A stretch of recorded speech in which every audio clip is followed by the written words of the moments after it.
추석 연휴 이후 코로나19 신규 확진자가 급증하면서 오늘 신규 확진자는 또 최다 기록을 경신해 처음으로 3,000명을 넘을 것으로 보입니다.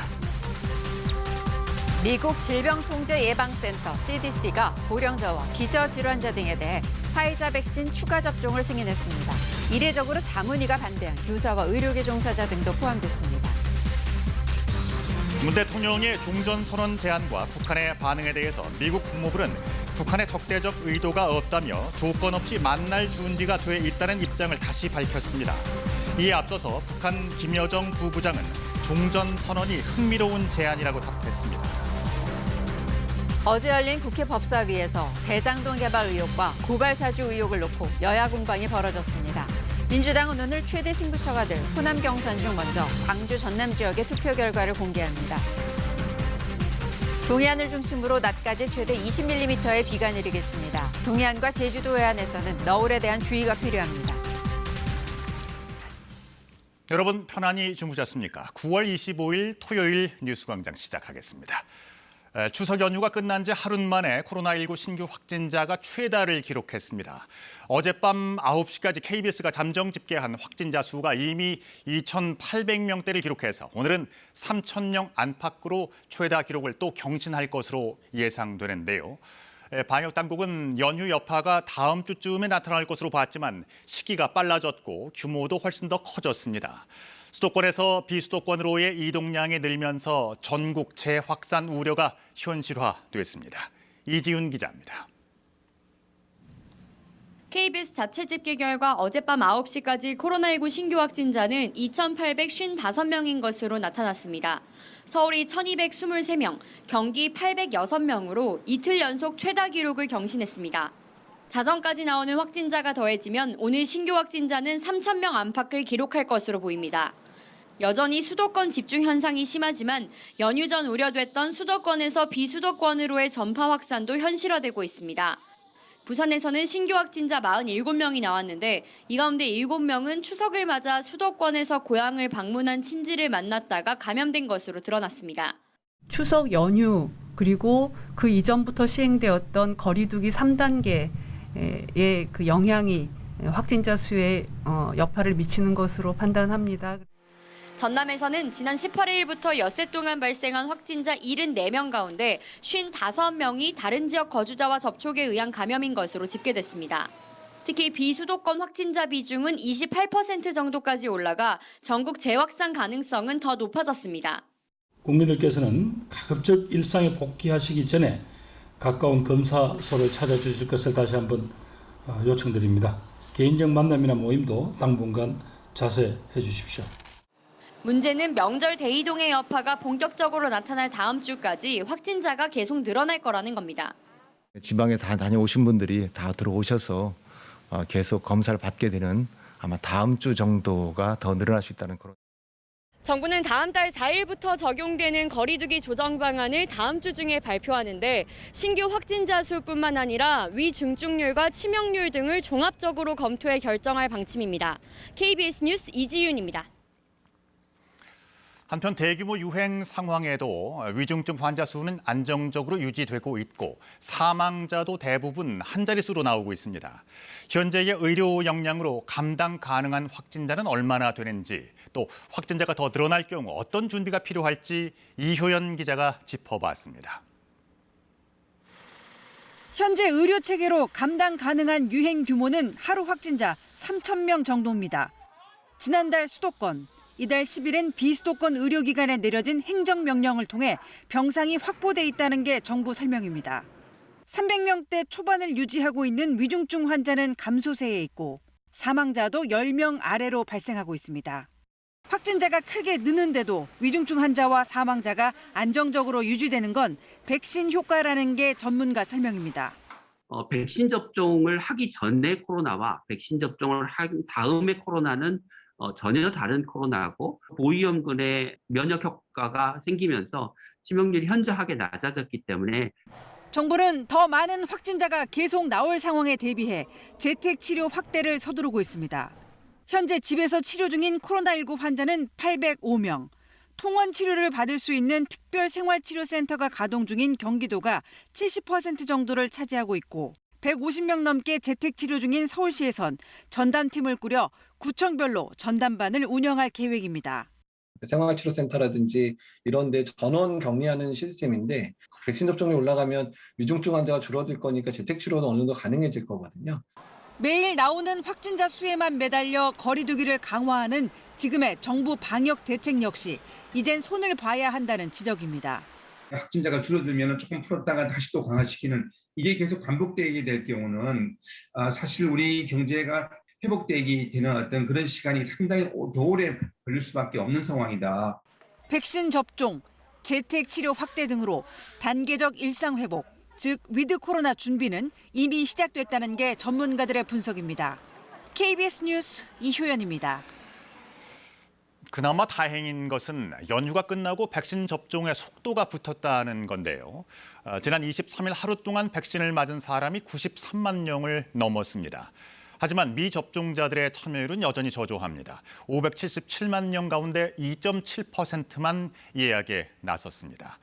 방역당국이 접종 혜택을 구체적으로 확대해야 접종률을 높일 수 있을 것으로 보입니다.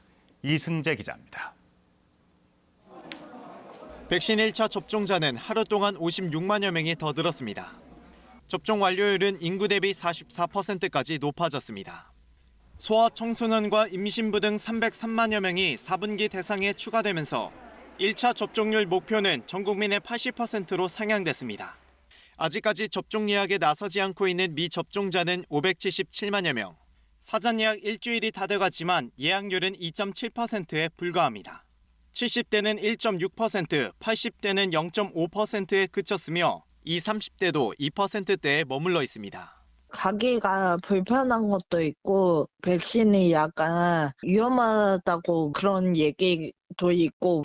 단계적 일상 회복을 위해선 백신 접종을 망설이고 있는 미접종자들의 참여를 최대한 이끌어내야 하는데 접종 완료자 혜택을 구체적이고 다양하게 확대할 필요가 있다는 지적입니다. 접종 안 받는 분들이 왜 안 받는지 이유를 조사하면서 맞춤형으로 접종을 기피하는 그 이유에 대한 맞춤형 해법을 놔야죠.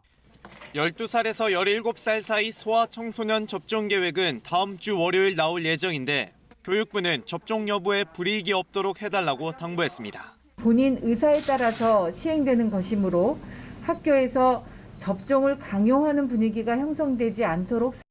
한편 미국 CDC 질병통제예방센터가 고령자와 요양시설 거주자 등 감염 취약층에게 추가 접종을 승인한 것과 관련해 국내에서도 고위험군을 대상으로 한 추가 접종이 4분기 계획 발표에 포함될 예정입니다. KBS 뉴스 이승재입니다. 미국 질병통제예방센터가 화이자의 코로나19 백신 추가 접종을 승인하면서 접종 대상자에 교사와 의료계 종사자 등을 포함시켰습니다. 질병통제예방센터 승인에 앞서 예방접종자문위원회는 추가 접종 대상을 고령층과 기저질환자 등으로 제한한 바 있습니다. 뉴욕에서 한보경 특파원입니다. 미국 질병통제예방센터 CDC가 화이자의 코로나19 백신 3차 접종, 그러니까 추가 접종을 승인했는데 대상자가 당초 예방접종자문위원회 공고안보다 확대됐습니다.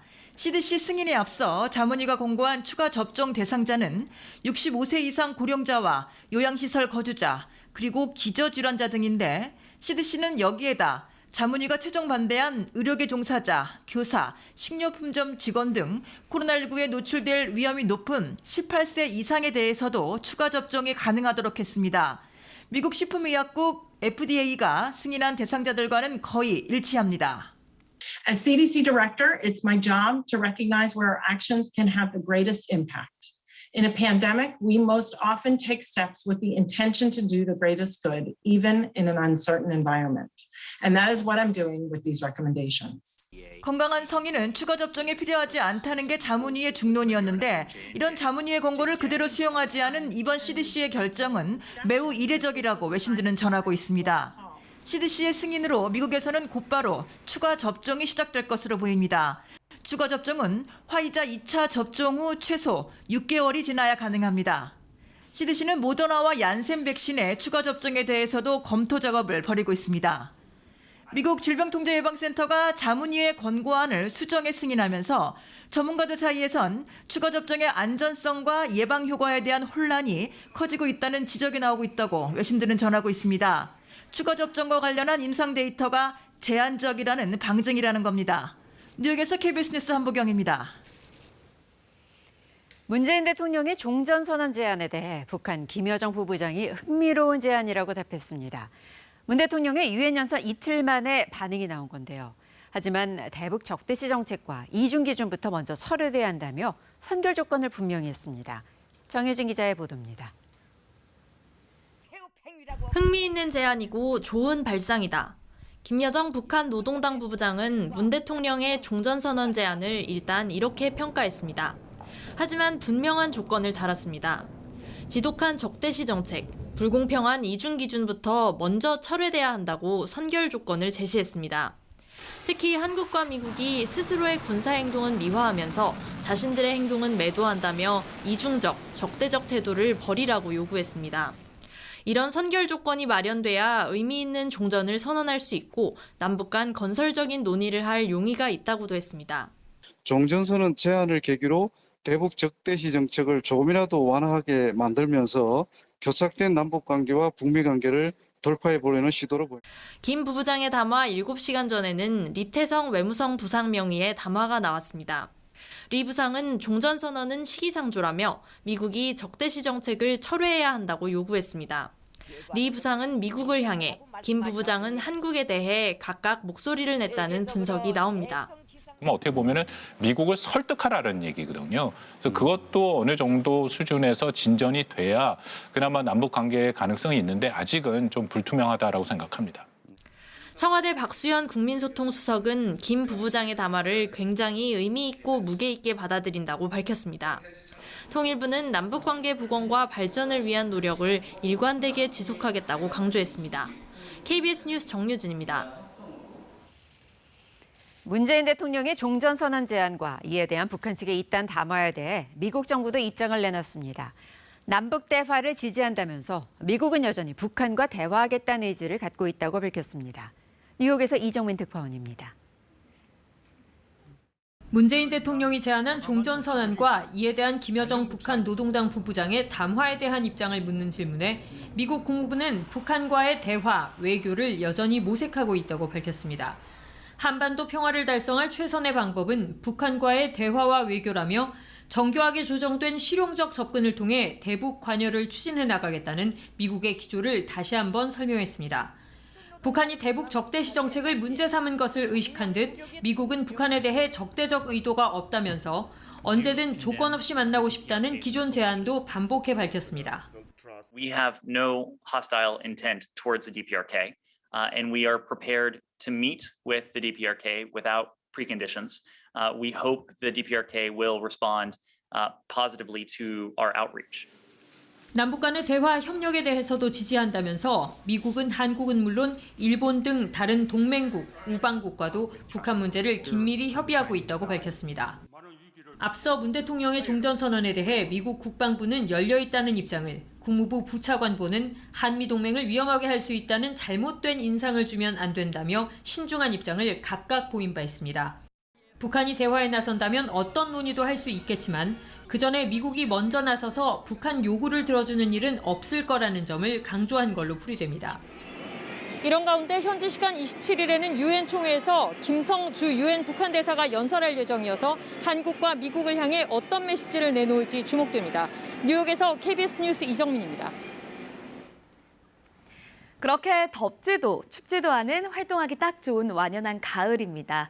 상공에서 찬 공기가 내려오면서 높고 푸른 하늘이 드러났고요. 아침 저녁으로는 다소 쌀쌀합니다. 오늘도 내륙 지역을 중심으로는 구름만 많이 끼겠고요. 일교차가 크게 벌어지겠습니다.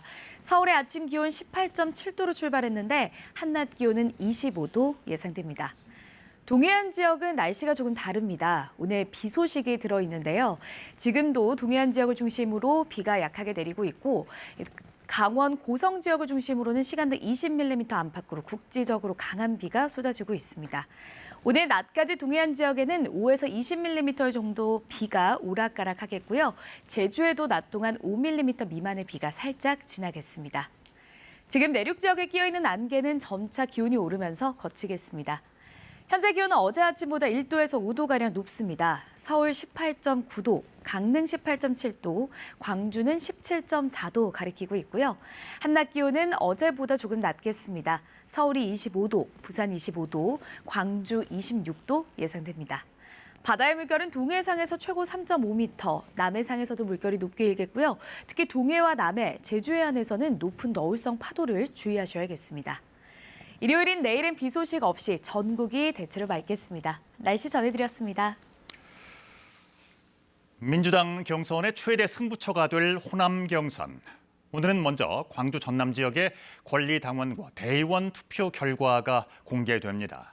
대장동 의혹이 판세에 미칠 영향에 관심이 집중되고 있는데 어제 진행된 토론회에서 공방이 뜨거웠습니다. 손서영 기자의 보도입니다. 대장동 의혹을 정의롭지 않다고 규정한 이낙연 후보. 조속한 진실규명을 촉구하며 이재명 후보를 압박했습니다. 이 문제가 우리 민주당의 짐이 되지 않기를 바라고 우리 정권 재창출의 꿈에 불안 요인이 되지 않기를 바랍니다. 그렇게 되려면 진실이 빨리 규명돼야. 이재명 후보는 투기 세력과 결탁한 건 국민의힘이라고 반박했습니다. 민간에 저희가 기회를 줘서 그중에서 제일 이익 많이 안전하게 주는 곳을 선정했습니다. 여기서 이익 본 거는 토건 세력이고 여기에 유착해서 이익 보는 사람도 국민의힘이죠. 네. 고발 사주 의혹이 대장동 의혹으로 묻혔다는 문제 제기로 추미애 이낙연 후보 간에는 설전이 오가기도 했습니다. 국기문란 사건은 뒤로 퇴장을 하고 이처럼 이 대장동 사건이 엄청나게 이렇게 이 언론에 증폭을 하고 있어요. 제가 대장금 프로젝트를 설계를 했습니까? 결재를 했습니까? 국민의힘 게이트라고 추미애 후보께서 물으신다면 국민의힘을 공격하세요. 대장동 사건으로 우리끼리 자해를 하면 안 된다는 생각. 박용진 후보는 이재명 후보의 대응 방식을 짚었고 이재명 후보는 국민이 박탈감을 느낀 데 대해서는 유감이라고 했습니다. 국민들의 영리를 건드렸다 싶으면 그 마음을 달래고 그렇게 가야지 이걸 무작정 난 잘못한 게 없으니까 하고 가시는 게 약간 놀라게 만드는. 공공개발로 개발에 의한 불로소득이 안 생기게 제도 만드는 거 같이 좀 도와주시고요. 이재명, 이낙연 두 후보 측 모두 쟁점이 된 대장동 의혹이 호남 경선의 최대 변수로 작용할 것으로 진단하고 있습니다. 오늘 오후 광주 전남 지역 경선 결과가 나오는데 호남권 투표율은 이번 순회 경선 중 최저치를 기록한 상태입니다. KBS 뉴스 손서영입니다. 대장동 개발 의혹은 어제 열린 국회 법사위에서도 도마에 올랐습니다. 국민의힘은 이재명 후보의 배임 의혹을 제기하며 공세를 이어갔고 민주당은 윤석열 후보의 고발 사주 의혹을 부각하며 맞섰습니다. 안다영 기자입니다. 대장동 의혹을 두고 포문을 연 건 양당 대선 주자 캠프 인사들입니다. 서로를 향해 적반하장이라고 했습니다. 배임 사건입니다. 6%밖에 안 갖고 있는 사람들이 수익의 대부분을 다 갖고 가잖아요. 이래놓고 이재명 후보가 적반하장격으로 모든 이익을 민간으로 가져가게 하려고 했던 것들이 바로 지금 국민의힘의 전신인 한나라당 때 일입니다. 사과하지 않고 적반하장격으로. 국민의힘은 이재명 후보 연루 의혹을 부각했습니다. 이재명 지사와 이렇게 특수한 관계가 있다면 성남시장 이재명 씨가 그 당시에 지시했다고 해도 무방하겠죠. 누구 소유냐라는 문제 제기를 하셨고 특혜 의혹을 말씀하셨기 때문에 그 두 가지 측면의 실체 여부에 대한 판단을 해야 된다고 생각합니다. 고발 사주 의혹을 놓고는 공수가 뒤바뀌었습니다. 정치인을 조직적으로 사찰하게 하고 정치 공작을 하는데 윤석열 총장이 그 당시에 주도했다라고. 여당 정권 인사들이 몰고 가고 있는 이른바 검찰총장 고발 사주 의혹은 전혀 증거가 나오지 않았어요. 여야는 검찰과 공수처의 수사 진행 속도도 문제 삼았습니다. 국민의힘의 대선 경선 일정을 고려해서 수사하는 건 아니냐, 이런 또 국민적인 우려가 있을 수 있거든요. 박지원 국정원장도 지금 고발이 돼 있는데 이것도 빨리 결정하셔야 되는 거 아닙니까? 박범계 법무부 장관은 양당의 경선이 치열하니 신속하게 밝히겠다 했고 김진욱 공수처장도 선거 영향을 줄이기 위해 최대한 빨리 수사를 끝내겠다고 했습니다. KBS 뉴스 안다영입니다. 다음 소식입니다. 대장동 의혹의 핵심으로 떠오른 자산관리사 화천대유의 초기 사업자금 출처가 확인이 됐습니다. 또 다른 회사로부터 수백억을 빌려 썼는데요. 이 돈의 대부분을 SK행복나눔재단 최기원 이사장이 빌려주었던 것으로 드러났습니다. 이승철 기자입니다. 자본금 3억 원 남짓인 화천대유는 초기 운영 자금을 다른 회사에서 빌려 썼습니다. 자금을 댄 곳은 투자자문회사 키넨파트너스로 2017년 기준으로 457억 원을 꾸어졌습니다. 이 돈 역시 제3자로부터 빌린 돈이었습니다. 2016년 기준으로 400억 원을 대여했는데 빌려준 주체는 개인 3이라고만 적혀 있습니다. 이 인물이 최태원 SK그룹 회장의 동생, 최기원 SK행복나눔재단 이사장으로 확인됐습니다. 최 이사장으로부터 사업 자금이 흘러나온 사실이 확인되면서 거액을 제공한 배경이 검찰 수사 과제로 떠올랐습니다. SK 측은 최 이사장이 돈을 빌려준 것은 맞지만 화천대유에 투자됐는지는 몰랐고 아직까지 원금은 물론 이자도 제대로 받지 못했다고 전했습니다. 대장지구 개발 사업을 주도한 유동규 전 성남도시개발공사 기획본부장은 취재진 접촉을 피해오다 한 언론사와 인터뷰를 했습니다. 수익 배당 구조 특혜 의혹에 대해 민간 자본으로 사업을 해야만 했다며 성남시와 도시개발공사 용역으로 짜여진 구조라며 누가 정한 게 아니라고 해명했습니다. 또 다른 핵심 인물로 꼽히는 남모 변호사는 미국에 체류 중인 것으로 알려졌습니다. 남 변호사는 화천대유 관계사인 천화동인 4호 이사로 8천여만 원을 투자해 배당금 1,000억 원가량을 받은 것으로 알려진 인물입니다. 어찌됐든 남 변호사는 이 사건의 실체를, 진상을 규명하는 데 대단히 중요한 인물임은 틀림이 없습니다. 남 변호사를 고리로 화천대유 고문단을 비롯해 성남도시개발공사 심사 담당자 등 핵심 관련자들이 얽혀 있어 수사가 불가피해 보입니다. KBS 뉴스 이승철입니다. 전직 대법관 등 고위 법조계 인사들로 구성된 고문단을 위촉한 점도 화천대유를 둘러싼 의혹을 키우고 있습니다. 판결의 대가로 화천대유 고문직을 맡았다는 취지로 고발당한 권순일 전 대법관 사건에 대해 검찰이 수사에 착수했습니다. 이유민 기자가 보도합니다. 권순일 전 대법관은 퇴임 전인 지난해 7월 이재명 경기지사의 선거법 위반 혐의 사건에서 무죄 취지의 의견을 냈습니다. 이후 권 전 대법관은 대장동 의혹 핵심인 화천대유 고문으로 활동하며 매달 1,500만 원씩을 받은 것으로 알려졌습니다. 시민단체 등은 권 전 대법관이 이 지사 사건에 무죄 의견을 낸 대가로 고문이 된 거 아니냐며 검찰에 고발했습니다. 대검찰청은 사건을 서울중앙지검에 이첩하고 이례적으로 직접 수사하라고 지휘했습니다. 4차 장사나 직접수사부서인 경제범죄형사부에 사건이 배당됐습니다.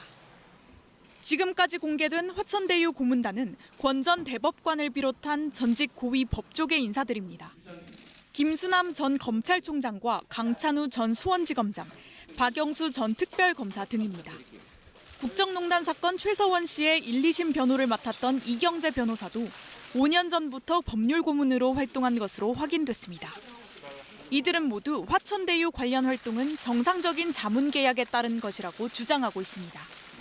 화천대유는 권 전 대법관의 경우 송전탑 지중화 문제와 관련해 위촉했다고 밝힌 바 있습니다. 자산관리회사 화천대유가 고위 법조계 인물들로 고문단을 꾸린 목적이 무엇인지 선뜻 납득하기 어렵다는 지적이 나옵니다. 이 사건은 특이하게도 법조인들이 많이 등장하고 있고 그분들이 매우 중요한 역할을 수행한 거 아니냐 하는 그런 의심을 갖고 있습니다. 권 전 대법관 수사를 계기로 화천대유 고문단이 사업 과정에서 로비 등에 동원된 건 아닌지 수사가 확대될 가능성도 있습니다. KBS 뉴스 이유민입니다. 미국이 주도해 인도, 일본, 호주가 참여하는 인도태평양 지역 4개국 협의체 쿼드 정상들이 첫 대면 회담을 했습니다. 쿼드 정상들은 중국을 직접 언급하진 않았지만 코로나19 대응과 기술 개발 등의 결속과 협력을 강조하며 한 목소리를 냈습니다. 워싱턴에서 김양순 특파원의 보도입니다. 인도태평양 지역의 4개국, 미국, 인도, 일본, 호주 정상이 한자리에 모였습니다. 바이든 미 대통령 취임 이후 처음으로 얼굴을 맞댄 쿼드 회담입니다. We're four major democracies with a long history of cooperation. We know how to get things done, and we are up to the challenge. 중국을 거론하진 않았지만 민주주의를 강조한 바이든 미 대통령의 모두 발언에 최근 영국, 호주, 미국 3개국 협의체 오커스를 선언한 호주가 화답했습니다. Stand here together in the Indo-Pacific region, a region that we wish to be always free from coercion and where disputes are settled peacefully and in accordance with international law. 쿼드 4개국 정상들은 회담에서 코로나19 백신 공급과 기후변화, 우주와 사이버 기술 협력을 논의할 것으로 알려졌습니다. 쿼드 회담에 앞서 바이든 미 대통령은 모디 인도 총리와 먼저 양자 회담을 열었습니다. कि आपके नेतृत्व में जो बीज हम बोएंगे इस पूरा दशक हमारी दृष्टि से बहुत ही भारत और अमेरिका के संबंध में विश्व के लोकतांत्रिक देशों के लिए एक बहुत ही ट्रांसफॉर्मेटिव 회담 이후 일본 스가 총리와의 양자 회담에선 중국의 영내 무역 협정 CPTPP 가입 신청에 대한 논의가 이뤄질 것으로 보입니다. 쿼드 4개국 정상은 누구도 명시적으로 중국을 언급하진 않았지만 민주주의 그리고 인도태평양 지역의 평화를 강조했습니다. 사실상 중국을 겨냥해 견제를 본격화하고 있다는 분석입니다. 워싱턴에서 KBS 뉴스 김양순입니다. 지난 19일 북아프리카 서쪽 스페인형 카나리 제도에서 50년 만에 화산이 대폭발을 일으켰다는 소식이 있었는데요. 화산 용암이 계속 분출되고 있지만 용암이 바다로 빠져나가지 못하고 있어 피해가 더 커지고 있다고 합니다. 파리에서 유원중 특파원이 전합니다. 1971년 이후 50년 만에 다시 대규모 폭발을 일으킨 카나리 제도 라팔마섬 화산. 엄청난 양의 용암이 산비탈을 타고 흘러내리면서 가옥 수백 채를 집어삼켰습니다. 인명피해는 없었지만 8만 명이 거주하는 섬에서 1만 명이 대피할 정도로 폭발 규모가 컸습니다. 하지만 쏟아져 나오는 화산 용암의 속도가 시간당 700m에서 4m로 크게 둔화됐습니다. 화산은 용암을 계속 뿜어내고 있지만 당초 예상과 달리 용암이 바다로 빠져나가지 못하고 있는 겁니다. No nos los creemos y seguimos pensando que nuestra casa está debajo de ese volcán y aunque ya la casa no esté, sigue siendo mi pueblo, mi barrio. 전문가들은 용암이 앞으로 몇 주에서 길게는 몇 달 동안 이어질 수 있다고 예상했습니다.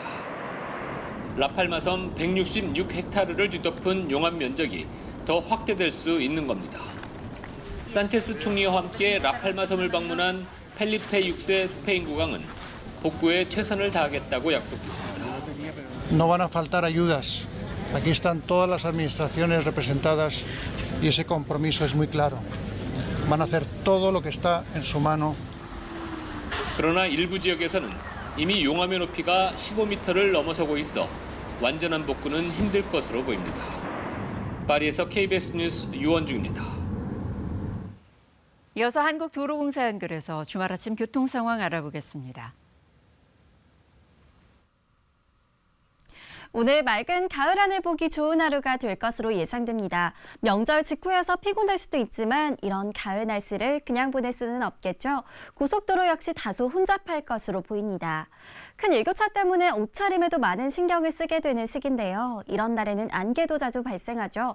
지금 호남선이 지나는 순천 지역 곳곳으로는 안개 때문에 시야가 많이 답답합니다. 안개등과 비상등 활용 잘해주셔야겠고요. 호남권으로 이동하는 길 서해안선 목포 쪽 지금 서서울에서 목포까지 3시간 40분 정도면 충분하겠는데 오전 11시쯤 보고 계신 서평택 부근 통과가 어려울 것으로 예상됩니다. 경부선 부산 쪽으로도 지금 경기권과 충청권 모두 소통 상태 원활한데 과속하지 않도록 주의 운전해 주시고요. 강원 지역으로 가는 길 원주 방향으로는 초월 부근에서 이제 막 속도가 내려가기 시작합니다. 영동선 강릉 쪽으로는 아직까지 용인 일대 포함해 전 구간 소통 상태 원활합니다. 전좌석 안전띠 착용 잘해주시고요. 고속도로 교통방송이었습니다. 요즘처럼 활동하기 좋은 날씨를 맞이하니까 가을이 왔음이 실감이 납니다. 상공에서 찬 공기가 내려오면서 높고 푸른 하늘이 드러났고요. 아침 저녁으로는 다소 쌀쌀합니다. 오늘 내륙 지역에는 구름만 많이 끼겠고 일교차가 크게 벌어지겠습니다. 서울의 낮 기온 25도 예상됩니다. 동해안 지역에는 비 소식이 들어 있습니다. 지금 산발적으로 비가 내리고 있는데요. 강원 고성에는 꽤 세찬 비가 국지적으로 쏟아지고 있습니다. 오늘 낮까지 5에서 20mm 정도의 비가 오락가락 내리겠고요. 제주에도 낮 동안 5mm 미만의 비가 살짝 지나겠습니다. 영남 내륙 지역에도 낮 동안 빗방울이 떨어지는 곳이 있겠습니다. 지금 내륙 지역에 끼어있는 안개는 기온이 오르면서 빠르게 거치겠습니다. 현재 기온은 어제 아침보다 1도에서 5도가량 높습니다. 서울이 18.9도, 춘천 16.4도, 진주도 16.2도 가리키고 있고요. 한낮에는 서울 25도, 강릉 23도, 진주 25도, 전주 26도로 어제보다 1도에서 3도가량 기온이 낮겠습니다. 바다의 물결은 동해와 남해상에서 최고 3.5m까지 높게 일겠고요. 해안 지역에서는 높은 너울성 파도를 주의하셔야겠습니다.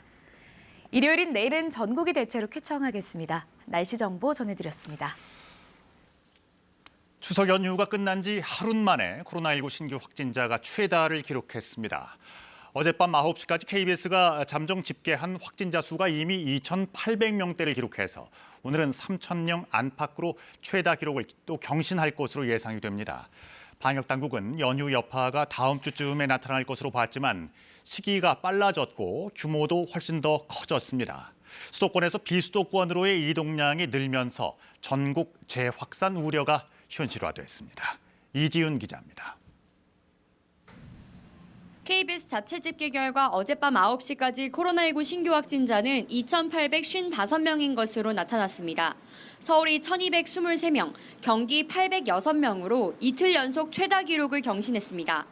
자정까지 나오는 확진자가 더해지면 오늘 신규 확진자는 3,000명 안팎을 기록할 것으로 보입니다. 여전히 수도권 집중 현상이 심하지만 연휴 전 우려됐던 수도권에서 비수도권으로의 전파 확산도 현실화되고 있습니다. 부산에서는 신규 확진자 47명이 나왔는데 이 가운데 7명은 추석을 맞아 수도권에서 고향을 방문한 친지를 만났다가 감염된 것으로 드러났습니다. 추석 연휴 그리고 그 이전부터 시행되었던 거리두기 3단계의 그 영향이 확진자 수에 여파를 미치는 것으로 판단합니다. 전남에서는 지난 18일부터 엿새 동안 발생한 확진자 74명 가운데 55명이 다른 지역 거주자와 접촉에 의한 감염인 것으로 집계됐습니다. 특히 비수도권 확진자 비중은 28% 정도까지 올라가 전국 재확산 가능성은 더 높아졌습니다. 국민들께서는 가급적 일상에 복귀하시기 전에 가까운 검사소를 찾아주실 것을 다시 한번 요청드립니다. 개인적 만남이나 모임도 당분간 자제해 주십시오. 문제는 명절 대이동의 여파가 본격적으로 나타날 다음 주까지 확진자가 계속 늘어날 거라는 겁니다. 지방에 다 다녀오신 분들이 다 들어오셔서 계속 검사를 받게 되는 아마 다음 주 정도가 더 늘어날 수 있다는 그런. 정부는 다음 달 4일부터 적용되는 거리두기 조정 방안을 다음 주 중에 발표하는데 신규 확진자 수뿐만 아니라 위중증률과 치명률 등을 종합적으로 검토해 결정할 방침입니다. KBS 뉴스 이지윤입니다.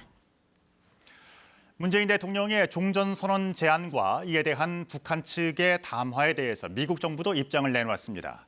미국은 남북 대화를 지지하며 여전히 북한과 대화하려는 의지를 갖고 있다고 밝혔습니다. 뉴욕에서 이정민 특파원입니다.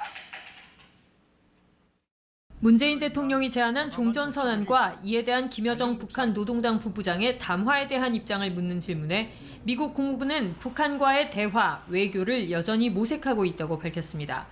한반도 평화를 달성할 최선의 방법은 북한과의 대화와 외교라며 정교하게 조정된 실용적 접근을 통해 대북 관여를 추진해 나가겠다는 미국의 기조를 다시 한번 설명했습니다.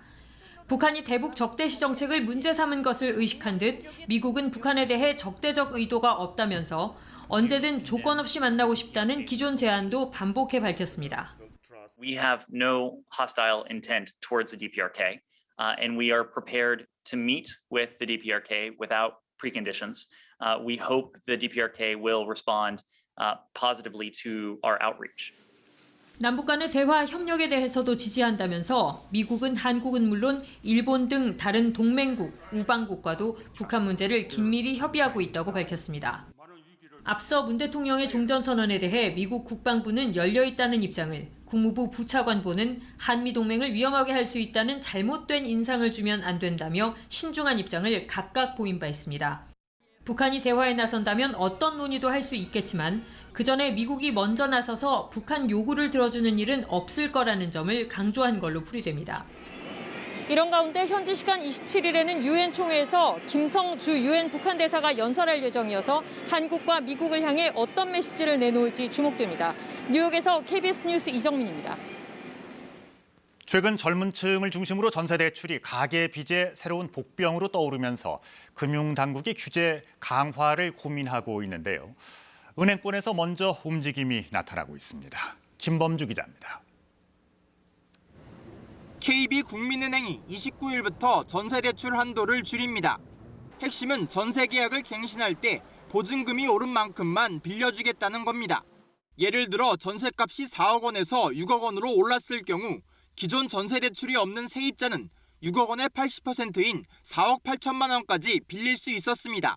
하지만 앞으로는 늘어난 보증금인 2억 원 한도 안에서만 대출받을 수 있습니다. 다만 신규 전세 계약을 할 때는 지금처럼 보증금의 80%까지 빌릴 수 있습니다. 이번 조치는 가계대출의 성장세를 관리하는 동시에 한정된 재원으로 실수요자에게 필요한 자금이 돌아갈 수 있도록 하기 위해서 시행하게 되었습니다. 5대 시중은행 중 NH농협은행은 11월까지 한시적으로 전세대출을 막아놨습니다. 우리은행은 월별로 대출 한도를 제한하고 있고 하나은행과 신한은행은 당장 규제 계획이 없다고 밝혔습니다. 전세대출 금리도 오르는 추세입니다.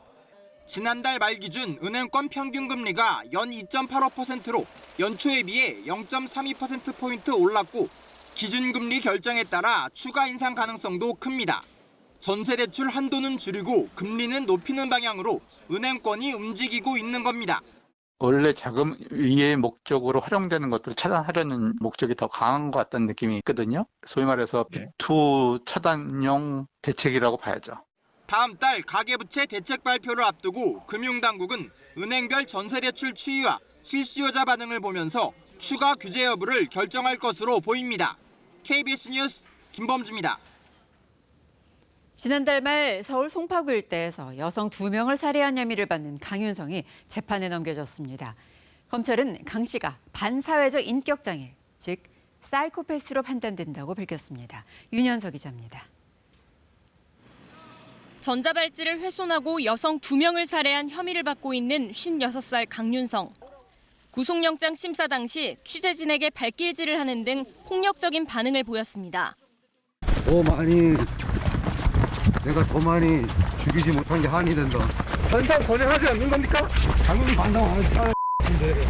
검찰은 강 씨 심리를 분석한 결과 반사회적 인격장애인 사이코패스로 판단된다고 밝혔습니다.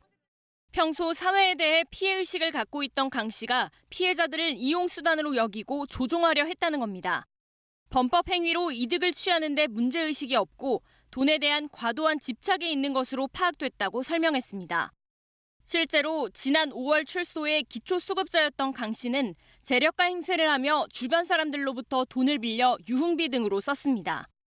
빚 독촉을 받자 첫 번째 피해 녀석인 A씨로부터 금품을 빼앗을 목적으로 범행을 계획했고 A씨가 이를 거부하자 살해했습니다.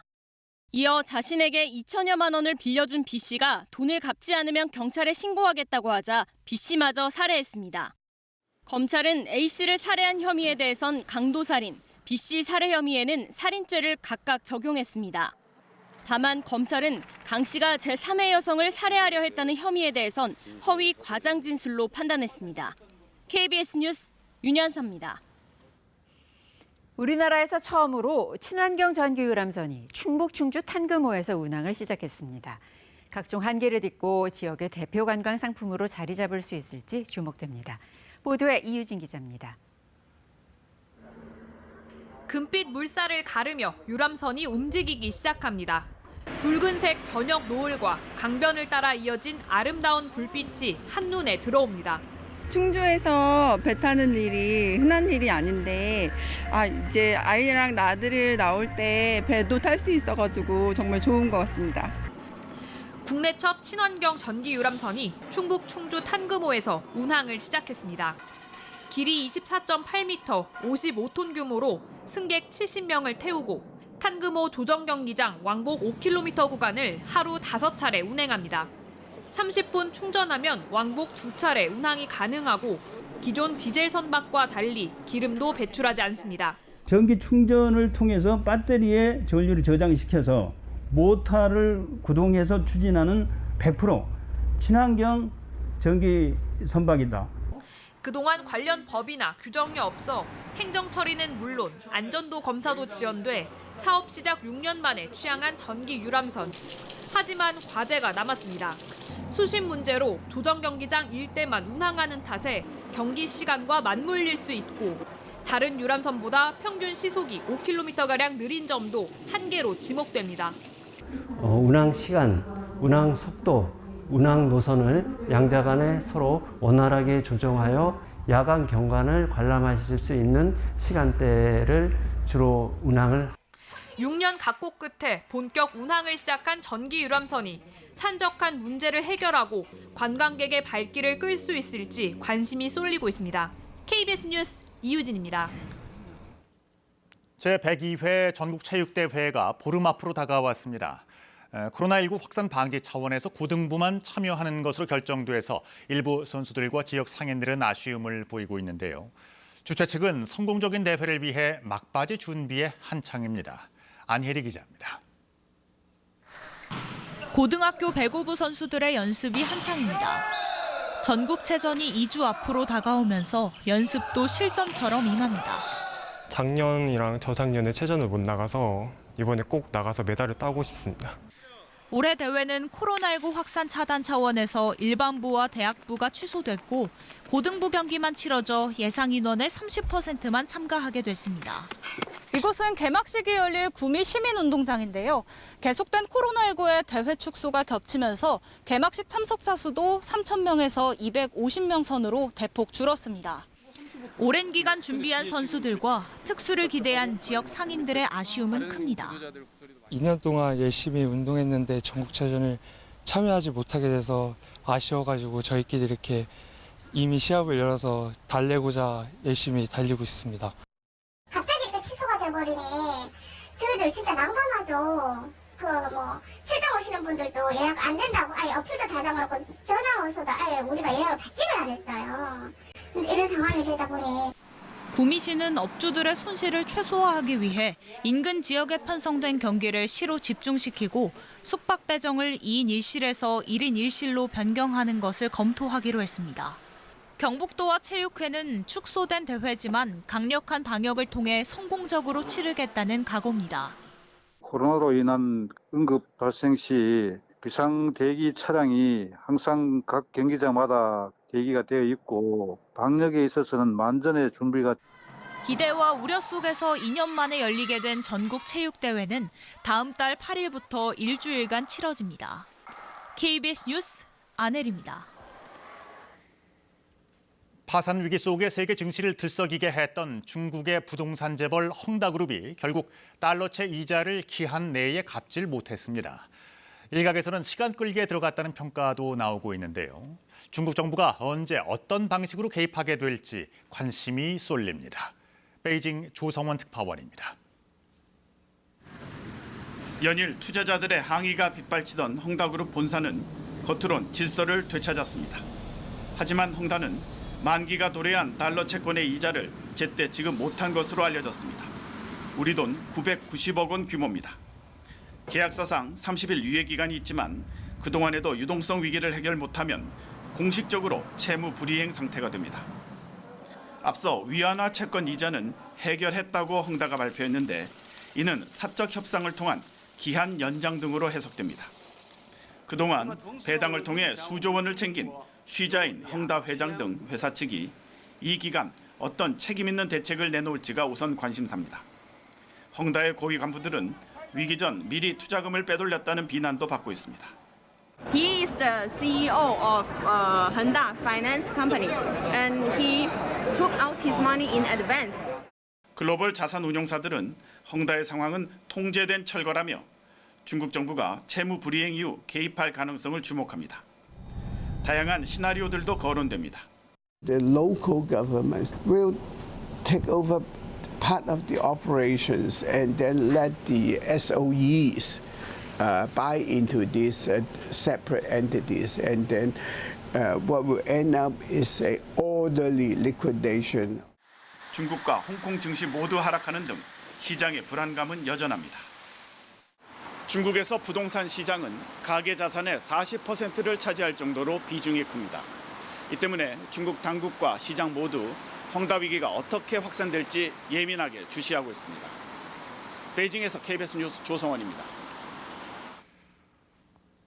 코로나19로 인한 비대면 문화 확산 속에 로봇 산업이 부쩍 성장하고 있습니다. 단순 보조 수준을 넘어서서 AI와 빅데이터가 결합한 똑똑한 로봇이 다양한 분야에서 활용되고 있습니다. 김유대 기자입니다. 직원들이 모두 퇴근한 한밤의 자동차 공장. 네 발로 걷는 로봇이 활동을 시작합니다. 열화상 카메라 등 다양한 장비와 인공지능을 활용해 화재 위험이나 무단 침입을 감지해냅니다. 작업 공간은 물론 사람이 다니기 힘든 좁은 곳까지 꼼꼼하게 살핍니다. That has mobility sufficient to go anywhere a person goes. Spot's great mobility allows it to be used on industrial sites. 코로나19 방역의 촉각을 곤두세우고 있는 병원에는 방역 로봇이 투입됐습니다. 병원을 돌아다니며 소독 작업을 하는 것은 기본. 마스크 미착용자들을 통제하고 마스크를 착용하여 주십시오. 거리두기를 유도하기도 합니다. 사회적 거리두기를 유지해 주세요. 저희 직원들은 좀 본연의 업무에 더 집중할 수 있게 되었고 로봇이 가서 친근하게 얘기를 하다 보니까 다들 즐거워하시고 재미있어 하시면서 오히려 조금은 더 좋은 분위기에서 그런 좀 방역 수칙을 잘 지킬 수 있게 되는 그런 좀 계기가. 비대면 문화가 확산되면서 급속히 성장하고 있는 로봇 산업. 올해 50조 원 수준인 세계 시장 규모가 2025년에는 190조 원 규모까지 성장할 것으로 전망됩니다.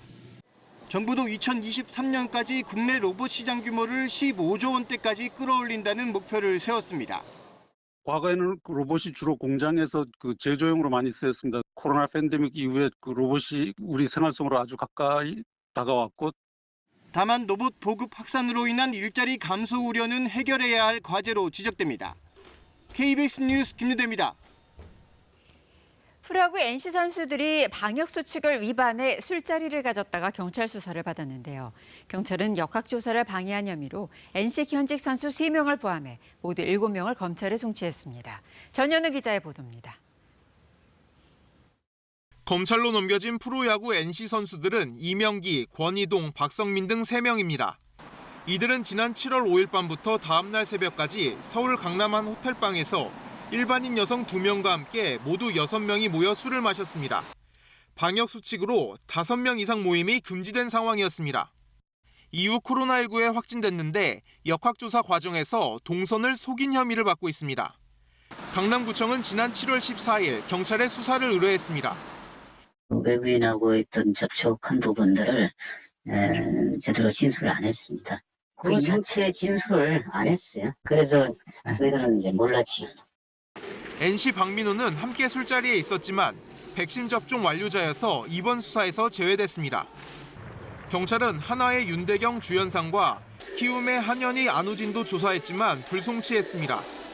이들은 NC 선수들보다 하루 먼저 이 호텔에서 같은 여성들을 만났습니다. 해당 선수들은 처음엔 기억이 나지 않는다고 말했지만 이후 동선을 인정했고 역학조사를 방해했다고 볼 증거도 충분치 않다고 경찰은 판단했습니다.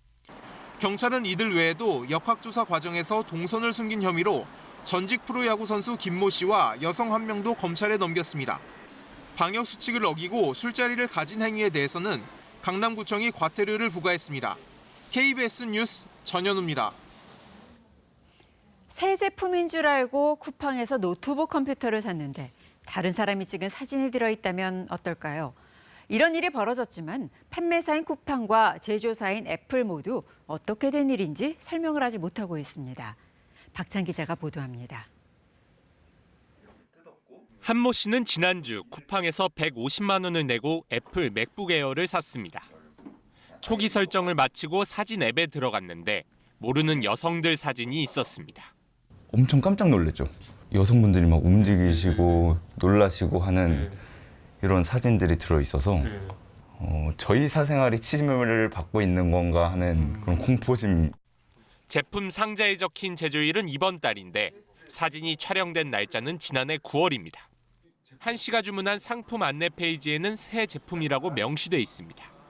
중고 맥북을 새 제품으로 속인 것 아니냐고 쿠팡 측에 항의했지만 이유를 모른다는 답만 들었습니다. 처음에는 반품해드릴까요? 환불해드릴까요?만 물어보고 특별한 응답이 없어서 새 상품을 받았을 때에도 신뢰할 수 있는 그런 믿음이 흔들린 거잖아요. 비슷한 체험담은 쿠팡 사이트에서 찾아볼 수 있습니다. 같은 제품 판매 후기를 보면 다른 사람 사진이 저장돼 있거나 흠집처럼 누가 쓴 흔적이 있었다는 내용이 있습니다. 제조 공정상에 중고 부품이 묻어 들어갔고 그래서 다른 사람의 사진이 그대로 신형 노트북에 남아 있었다. 이 가능성이 제일 높다라고 봐야 될 것 같습니다. 쿠팡은 교환이나 반품 기록이 없는 새 제품이었다며 제조사인 애플과 함께 원인을 찾고 있다고 설명했습니다. 또 사진이 저장되거나 사용한 흔적이 발견된 시기는 애플에서 해당 노트북을 납품받기 전인 것으로 파악됐다고 밝혔습니다. KBS 뉴스 박찬희입니다. 4대강 사업으로 설치됐던 공주보는 생태계 보건 등을 위해 수문이 개방됐는데요. 그런데 공주시가 오늘부터 열릴 역사문화축제인 백제문화제를 위해 다시 수문을 닫고 물을 가두자 환경단체가 반발하고 있습니다. 이몽열 기자의 보도입니다. 유네스코 세계유산인 공주 공산성을 끼고 흐르는 금강입니다. 강물 위에는 임시 제작한 부교와 황포 돛배 등이 곳곳에 들어섰습니다. 2년 전 공주 금강보의 상시 개방으로 최근까지 모래톱이 훤히 드러날 정도로 수심이 낮았지만 공주보 수문을 닫아 담수를 하면서 설치한 겁니다. 환경단체는 공주시가 공주보를 개방한 상태에서 축제 행사를 진행하기로 해놓고 약속을 어겼다며 반발하고 있습니다. 자연유산인 금강을 함부로 홀대하면서 무량의 개원을 운운하는 것은 어불성설입니다. 올해 초 국가물관리위원회에 공주보 부분 철거 결정에 반해 담수를 승인한 환경부에 대해서도 비판했습니다. 금강만 간신히 열어서 생태가 간신히 살아나고 있는데 이걸 또 막아버려가지고. 공주시는 백제문화제 대표 행사인데다 시설물 설치 안전과 경관 확보를 위해 담수가 불가피하다는 항변입니다. 미르섬 앞에 또 하나 섬이 생겼습니다. 그 섬 아래쪽에는 보통 30-40cm 뭐 이런 정도밖에 안 돼갖고 도저히 배가 운행하기 어렵다는 판단하에 백제문화제를 위해 공주보를 닫는 기간은 20여일가량. 성공적인 축제 행사가 먼저냐, 생태계 보전이 더 우선이냐를 놓고 또다시 논란이 일고 있습니다. KBS 뉴스 임홍렬입니다. 환경부 블랙리스트 사건으로 1심에서 실형을 선고받은 김은경 전 환경부 장관에게 항소심도 실형을 선고했습니다. 일부 혐의가 무죄로 뒤집혀 형량은 다소 줄었는데요. 이정은 기자가 보도합니다. 지난 정부에서 임명된 산하기관 임원들에게 물러나라고 요구하고 그 자리에 청와대와 환경부 추천 인사를 채용하도록 개입한 혐의 등으로 재판에 넘겨진 김은경 전 환경부 장관. 1심은 징역 2년 6개월을 선고하고 법정 구속했습니다. 산하기관 임원 12명에게 사표를 내게 해 직권을 남용했다는 혐의 등을 유죄로 인정했습니다. 항소심도 유죄 판단을 내렸지만 12명 가운데 4명에 대해서만 혐의를 인정했습니다. 나머지 8명은 당시 이미 임기가 끝난 상태여서 연임 조치 없이 사표를 요구하는 게 죄가 될 수는 없다는 겁니다. 내정된 인사를 안치려고 임원 추천위원회 위원인 환경부 공무원들을 압박했다는 혐의 등도 1심과 달리 무죄로 뒤집혔습니다. 제출된 증거만으로는 김 전 장관이 면접 심사를 방해했다고 보기 어렵다고 판단했습니다. 다만 사표 제출을 거부한 임원에 대해 표적 감사를 벌인 혐의는 직권남용이 인정된다고 봤습니다. 그러면서 1심보다 다소 줄어든 징역 2년을 선고하고 김 전 장관이 낸 보석 청구를 기각했습니다. 재판부는 김 전 장관이 공공기관 채용 과정에 대한 국민들의 불신을 야기했다고 비판했습니다. 김 전 장관 측은 판결문을 검토한 뒤 상고 여부를 결정할 예정입니다. 많은 부분이 무죄로 판단되었는데도 불구하고 구속 기간이 8개월이 가까워지고 있는데 형이 좀 세다. 재판부는 같은 혐의로 기소된 신미숙 전 청와대 균형인사 비서관도 징역 1년에 집행유예 3년으로 감형했습니다. KBS 뉴스 이정훈입니다. 한국 갯벌이 유네스코 자연유산에 등재되며 가치를 인정받고 있는데요. 한국의 갯벌이 가진 가치와 갯벌을 터전 삼은 어민들의 이야기를 이재우 촬영 기자가 영상에 담았습니다. 유네스코 등재돼가지고 기분 좋지요 뭐. 이 갯벌이 없으면은 여기 주민들은 참 어려워요 생활하기가.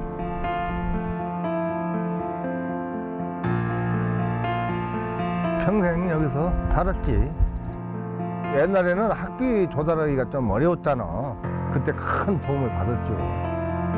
김도 이제 혅고 또 바다 가서 또 생선도 잡고 조개도 잡아서 팔고 그래 해가지고 애들 가르친 거지 뭐. 갯벌이란 공간은 육상과 바다가 만나는 공간이거든요. 지속적인 먹이 공급원이 있고 다양한 서식지가 있다. 유네스코에서 지목한 부분은 철새 서식 이동 경로로서의 갯벌의 중요성의 가치를 두었고요. 우리나라 특이한 상황은 갯벌을 우리는 이용을 하고 있다는 거거든요. 수산물을 채취할 수 있는 그 공간으로서의 역할도 있고, 전 세계 갯벌 중에서 특이하게 우리나라 갯벌이 서로 공존하면서 이용될 수 있는 공간으로서의 가치는 저는 충분히 있다고 생각이 듭니다. 이 갯벌 중요성을 참 이 어민들은 잘 알고 있습니다. 갯벌 살이야 이 어민들도 살고 후대인들한테 물려줘야 할 큰 유산이라고 보고 있죠. 여기 앞에 보이시는 장안갯벌도 실은 서천갯벌도 원래 매립이 계획되어 있습니다. 이제 우리나라 갯벌이 50% 이상이 사라졌는데 세계 자연유산으로 갯벌이 등재된 걸로 만족하지 말고 이제 사라진 갯벌을 다시 복원해서 인간과 자연이 공존할 수 있는 걸로 만들어야 된다고 생각이 됩니다. 이렇게 덥지도 춥지도 않은 날이 1년 중 몇 되지 않죠. 오늘도 완연한 가을을 만끽하기 좋은 주말이 되겠습니다. 내륙 지역에서는 구름만 많이 끼고 있고요. 일교차가 크게 벌어지겠습니다. 오늘 서울의 낮 기온 25도 예상됩니다. 동해안 지역에는 비 소식이 들어 있습니다. 지금도 산발적으로 비가 내리고 있는데요. 오늘 동해안 지역은 낮까지 5에서 20mm 정도의 비가 오락가락하겠습니다. 제주에도 낮 동안 5mm 미만의 비가 살짝 지나겠고요. 영남 내륙 지역에도 빗방울이 떨어지는 곳이 있겠습니다. 지금 내륙 지역으로는 안개가 짙게 끼어 있습니다. 남부지방은 가시거리가 200m 안팎까지 좁혀져 있는데요. 기온이 오르면서 안개는 빠르게 걷히겠습니다. 현재 기온은 서울이 18.9도로 어제 아침보다 기온이 1도에서 5도가량 높습니다. 한낮에는 서울이 25도, 춘천 24도, 전주와 광주가 26도, 부산 25도로 어제보다 1도에서 3도가량 기온이 낮겠습니다. 바다의 물결은 동해와 남해상에서 최고 3.5m로 높게 일겠습니다. 특히 해안가에서는 오늘 높은 너울성 파도를 주의하셔야겠습니다. 일요일인 내일은 대체로 쾌청한 날씨가 이어지겠습니다. 날씨 정보 전해드렸습니다. 추석 연휴 이후 코로나19 신규 확진자가 급증하면서 오늘 신규 확진자는 최다 기록을 경신해 처음으로 3,000명을 넘을 것으로 보입니다. 미국 질병통제예방센터 CDC가 고령자와 기저질환자 등에 대해 화이자 백신 추가 접종을 승인했습니다. 이례적으로 자문위가 반대한 교사와 의료계 종사자 등도 포함됐습니다. 문 대통령의 종전선언 제안과 북한의 반응에 대해서 미국 국무부는 북한의 적대적 의도가 없다며 조건 없이 만날 준비가 돼 있다는 입장을 다시 밝혔습니다. 이에 앞서서 북한 김여정 부부장은 종전선언이 흥미로운 제안이라고 답했습니다. 어제 열린 국회 법사위에서 대장동 개발 의혹과 고발 사주 의혹을 놓고 여야 공방이 벌어졌습니다. 민주당은 오늘 최대 승부처가 될 호남 경선 중 먼저 광주 전남 지역의 투표 결과를 공개합니다. 추석 연휴가 끝난 지 하루 만에 코로나19 신규 확진자가 최다를 기록했습니다. 어젯밤 9시까지 KBS가 잠정 집계한 확진자 수가 이미 2,800명대를 기록해서 오늘은 3,000명 안팎으로 최다 기록을 또 경신할 것으로 예상이 됩니다.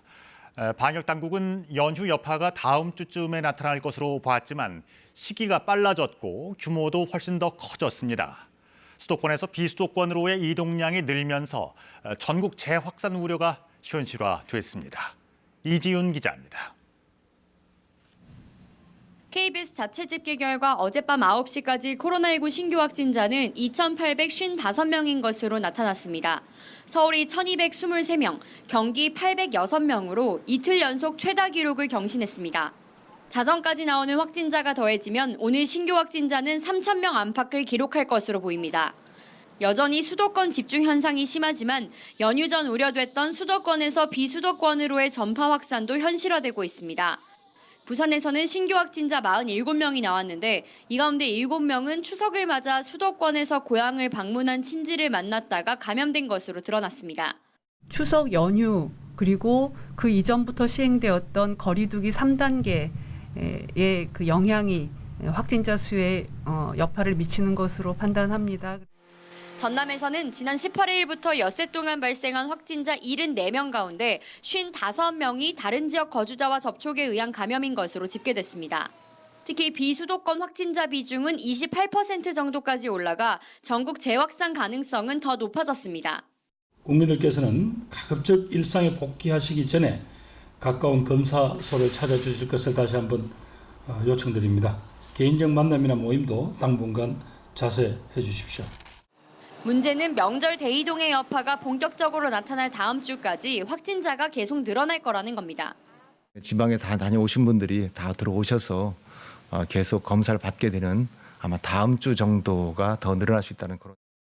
정부는 다음 달 4일부터 적용되는 거리두기 조정 방안을 다음 주 중에 발표하는데 신규 확진자 수뿐만 아니라 위중증률과 치명률 등을 종합적으로 검토해 결정할 방침입니다.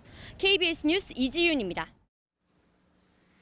한편 대규모 유행 상황 속에서도 위중증 환자 수는 안정적으로 유지되고 있고요. 사망자도 대부분 한 자릿수로 나오고 있습니다.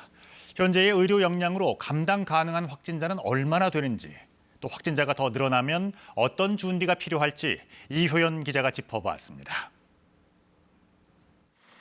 현재 의료 체계로 감당 가능한 유행 규모는 하루 확진자 3,000명 정도입니다. 지난달 수도권, 이달 10일엔 비수도권 의료기관에 내려진 행정명령을 통해 병상이 확보돼 있다는 게 정부 설명입니다. 300명대 초반을 유지하고 있는 위중증 환자는 감소세에 있고 사망자도 10명 아래로 발생하고 있습니다. 확진자가 크게 느는데도 위중증 환자와 사망자가 안정적으로 유지되는 건 백신 효과라는 게 전문가 설명입니다. 백신 접종을 하기 전에 코로나와 백신 접종을 한 다음에 코로나는 전혀 다른 코로나고 보위험군의 면역 효과가 생기면서 치명률이 현저하게 낮아졌기 때문에 정부는 더 많은 확진자가 계속 나올 상황에 대비해 재택 치료 확대를 서두르고 있습니다. 현재 집에서 치료 중인 코로나19 환자는 805명, 통원 치료를 받을 수 있는 특별생활치료센터가 가동 중인 경기도가 70% 정도를 차지하고 있고 150명 넘게 재택 치료 중인 서울시에선 전담팀을 꾸려 구청별로 전담반을 운영할 계획입니다. 생활치료센터라든지 이런 데 전원 격리하는 시스템인데 백신 접종이 올라가면 위중증 환자가 줄어들 거니까 재택치료도 어느 정도 가능해질 거거든요. 매일 나오는 확진자 수에만 매달려 거리두기를 강화하는 지금의 정부 방역 대책 역시 이젠 손을 봐야 한다는 지적입니다. 확진자가 줄어들면 조금 풀었다가 다시 또 강화시키는 이게 계속 반복되게 될 경우는 사실 우리 경제가 회복되기 되는 어떤 그런 시간이 상당히 더 오래 걸릴 수밖에 없는 상황이다. 백신 접종, 재택 치료 확대 등으로 단계적 일상 회복, 즉 위드 코로나 준비는 이미 시작됐다는 게 전문가들의 분석입니다. KBS 뉴스 이효연입니다. 이런 상황 속에 그나마 다행인 것은 연휴가 끝나고 백신 접종의 속도가 붙었다는 것입니다. 지난 23일 하루 동안 백신을 맞은 사람이 93만 명을 넘었습니다. 하지만 미접종자들의 참여율은 여전히 저조한데요. 577만 명 가운데 2.7%만 예약을 했습니다. 방역당국이 접종 혜택을 구체적으로 확대해야 접종률을 더 높일 수 있을 것으로 보입니다. 이승재 기자입니다. 백신 1차 접종자는 하루 동안 56만여 명이 더 늘었습니다. 접종 완료율은 인구 대비 44%까지 높아졌습니다. 소아 청소년과 임신부 등 303만여 명이 4분기 대상에 추가되면서 1차 접종률 목표는 전 국민의 80%로 상향됐습니다. 아직까지 접종 예약에 나서지 않고 있는 미접종자는 577만여 명. 사전 예약 일주일이 다 돼가지만 예약률은 2.7%에 불과합니다. 70대는 1.6%, 80대는 0.5%에 그쳤으며 20, 30대도 2%대에 머물러 있습니다. 가기가 불편한 것도 있고 백신이 약간 위험하다고 그런 얘기도 있고. 단계적 일상 회복을 위해선 백신 접종을 망설이고 있는 미접종자들의 참여를 최대한 이끌어내야 하는데 접종 완료자 혜택을 구체적이고 다양하게 확대할 필요가 있다는 지적입니다. 접종 안 받는 분들이 왜 안 받는지 이유를 조사하면서 맞춤형으로 접종을 기피하는 그 이유에 대한 맞춤형 해법을 놔야죠. 12살에서 17살 사이 소아청소년 접종 계획은 다음 주 월요일 나올 예정인데 교육부는 접종 여부에 불이익이 없도록 해달라고 당부했습니다. 본인 의사에 따라서 시행되는 것이므로 학교에서 접종을 강요하는 분위기가 형성되지 않도록. 한편 미국 CDC 질병통제예방센터가 고령자와 요양시설 거주자 등 감염 취약층에게 추가 접종을 승인한 것과 관련해 국내에서도 고위험군을 대상으로 한 추가 접종이 4분기 계획 발표에 포함될 예정입니다. KBS 뉴스 이승재입니다. 미국 질병통제예방센터가 화이자의 코로나19 백신 추가 접종을 승인하면서 접종 대상자에 교사와 의료계 종사자 등을 포함시켰습니다. 질병통제예방센터 승인에 앞서 예방접종 자문위원회는 추가 접종 대상을 고령층과 기저질환자 등으로 제한한 바 있습니다. 뉴욕에서 한보경 특파원입니다. 미국 질병통제예방센터 CDC가 화이자의 코로나19 백신 3차 접종, 그러니까 추가 접종을 승인했는데 대상자가 당초 예방접종 자문위원회 공고안보다 확대됐습니다. CDC 승인에 앞서 자문위가 공고한 추가 접종 대상자는 65세 이상 고령자와 요양시설 거주자, 그리고 기저질환자 등인데 CDC는 여기에다 자문위가 최종 반대한 의료계 종사자, 교사, 식료품점 직원 등 코로나19에 노출될 위험이 높은 18세 이상에 대해서도 추가 접종이 가능하도록 했습니다. 미국 식품의약국 FDA가 승인한 대상자들과는 거의 일치합니다. As CDC director, it's my job to recognize where our actions can have the greatest impact. In a pandemic, we most often take steps with the intention to do the greatest good, even in an uncertain environment. And that is what I'm doing with these recommendations. 건강한 성인은 추가 접종이 필요하지 않다는 게 자문위의 중론이었는데 이런 자문위의 권고를 그대로 수용하지 않은 이번 CDC의 결정은 매우 이례적이라고 외신들은 전하고 있습니다. CDC의 승인으로 미국에서는 곧바로 추가 접종이 시작될 것으로 보입니다. 추가 접종은 화이자 2차 접종 후 최소 6개월이 지나야 가능합니다. CDC는 모더나와 얀센 백신의 추가 접종에 대해서도 검토 작업을 벌이고 있습니다. 미국 질병통제예방센터가 자문위의 권고안을 수정해 승인하면서 추가 접종의 안전성과 예방 효과에 대한 혼란이 커지고 있다는 지적이 전문가들 사이에서 나오고 있다고 외신들은 전하고 있습니다. 추가 접종에 대한 임상 데이터가 제한적이라는 방증이라는 겁니다.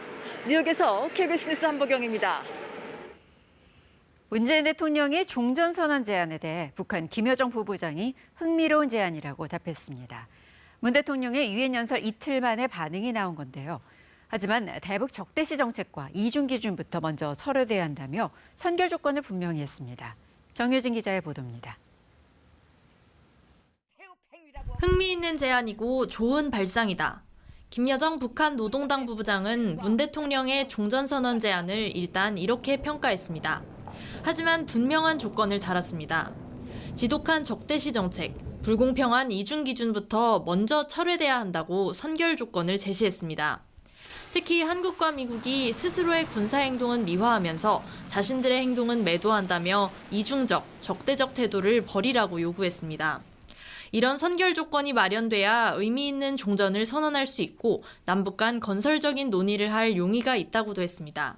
종전선언 제안을 계기로 대북 적대시 정책을 조금이라도 완화하게 만들면서 교착된 남북관계와 북미관계를 돌파해 보려는 시도로 보입니다. 김 부부장의 담화 7시간 전에는 리태성 외무성 부상 명의의 담화가 나왔습니다. 리 부상은 종전선언은 시기상조라며 미국이 적대시 정책을 철회해야 한다고 요구했습니다. 리 부상은 미국을 향해, 김 부부장은 한국에 대해 각각 목소리를 냈다는 분석이 나옵니다. 어떻게 보면은 미국을 설득하라는 얘기거든요. 그래서 그것도 어느 정도 수준에서 진전이 돼야 그나마 남북 관계의 가능성이 있는데 아직은 좀 불투명하다라고 생각합니다. 청와대 박수현 국민소통수석은 김 부부장의 담화를 굉장히 의미 있고 무게 있게 받아들인다고 밝혔습니다. 통일부는 남북관계 복원과 발전을 위한 노력을 일관되게 지속하겠다고 강조했습니다. KBS 뉴스 정유진입니다. 문재인 대통령의 종전선언 제안과 이에 대한 북한 측의 이딴 담화에 대해 미국 정부도 입장을 내놨습니다. 남북 대화를 지지한다면서 미국은 여전히 북한과 대화하겠다는 의지를 갖고 있다고 밝혔습니다. 뉴욕에서 이정민 특파원입니다. 문재인 대통령이 제안한 종전선언과 이에 대한 김여정 북한 노동당 부부장의 담화에 대한 입장을 묻는 질문에 미국 국무부는 북한과의 대화, 외교를 여전히 모색하고 있다고 밝혔습니다. 한반도 평화를 달성할 최선의 방법은 북한과의 대화와 외교라며 정교하게 조정된 실용적 접근을 통해 대북 관여를 추진해 나가겠다는 미국의 기조를 다시 한번 설명했습니다. 북한이 대북 적대시 정책을 문제 삼은 것을 의식한 듯 미국은 북한에 대해 적대적 의도가 없다면서 언제든 조건 없이 만나고 싶다는 기존 제안도 반복해 밝혔습니다. We have no hostile intent towards the DPRK, and we are prepared to meet with the DPRK without preconditions. We hope the DPRK will respond positively to our outreach. 남북 간의 대화 협력에 대해서도 지지한다면서 미국은 한국은 물론 일본 등 다른 동맹국, 우방국과도 북한 문제를 긴밀히 협의하고 있다고 밝혔습니다. 앞서 문 대통령의 종전선언에 대해 미국 국방부는 열려 있다는 입장을, 국무부 부차관보는 한미동맹을 위험하게 할 수 있다는 잘못된 인상을 주면 안 된다며 신중한 입장을 각각 보인 바 있습니다. 북한이 대화에 나선다면 어떤 논의도 할 수 있겠지만 그 전에 미국이 먼저 나서서 북한 요구를 들어주는 일은 없을 거라는 점을 강조한 걸로 풀이됩니다. 이런 가운데 현지 시간 27일에는 유엔 총회에서 김성 주 유엔 북한 대사가 연설할 예정이어서 한국과 미국을 향해 어떤 메시지를 내놓을지 주목됩니다. 뉴욕에서 KBS 뉴스 이정민입니다. 민주당 경선의 최대 승부처가 될 호남 경선. 오늘은 먼저 광주 전남 지역의 권리당원과 대의원 투표 결과가 공개됩니다. 대장동 의혹이 판세에 미칠 영향에 관심이 집중되는데요. 어제 진행된 토론회에서도 공방이 뜨거웠습니다. 손서영 기자입니다. 대장동 의혹을 정의롭지 않다고 규정한 이낙연 후보. 조속한 진실규명을 촉구하며 이재명 후보를 압박했습니다. 이 문제가 우리 민주당의 짐이 되지 않기를 바라고 우리 정권 재창출의 꿈에 불안 요인이 되지 않기를 바랍니다. 그렇게 되려면 진실이 빨리 규명돼야. 이재명 후보는 투기 세력과 결탁한 건 국민의힘이라고 반박했습니다. 민간에 저희가 기회를 줘서 그중에서 제일 이익 많이 안전하게 주는 곳을 선정했습니다. 여기서 이익 본 거는 토건 세력이고 여기에 유착해서 이익 보는 사람도 국민의힘이죠. 네. 고발 사주 의혹이 대장동 의혹으로 묻혔다는 문제 제기로 추미애 이낙연 후보 간에는 설전이 오가기도 했습니다. 국기문란 사건은 뒤로 퇴장을 하고 이처럼 이 대장동 사건이 엄청나게 이렇게 이 언론에 증폭을 하고 있어요. 제가 대장금 프로젝트를 설계를 했습니까? 결재를 했습니까? 국민의힘 게이트라고 추미애 후보께서 물으신다면 국민의힘을 공격하세요. 대장동 사건으로 우리끼리 자해를 하면 안 된다는 생각. 박용진 후보는 이재명 후보의 대응 방식을 짚었고 이재명 후보는 국민이 박탈감을 느낀 데 대해서는 유감이라고 했습니다. 국민들의 영리를 건드렸다 싶으면 그 마음을 달래고 그렇게 가야지 이걸 무작정 난 잘못한 게 없으니까 하고 가시는 게 약간 놀라게 만드는. 공공개발로 개발에 의한 불로소리 안 생기게 제도 만드는 거 같이 좀 도와주시고요. 이재명, 이낙연 두 후보 측 모두 쟁점이 된 대장동 의혹이 호남 경선의 최대 변수로 작용할 것으로 진단하고 있습니다. 오늘 오후 광주 전남 지역 경선 결과가 나오는데 호남권 투표율은 이번 순회 경선 중 최저치를 기록한 상태입니다. KBS 뉴스 손서영입니다. 대장동 개발 의혹은 어제 열린 국회 법사위에서도 도마 위에 올랐는데요.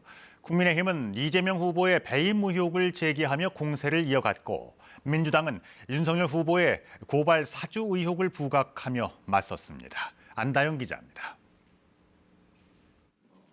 대장동 의혹을 두고 포문을 연 건 양당 대선 주자 캠프 인사들입니다.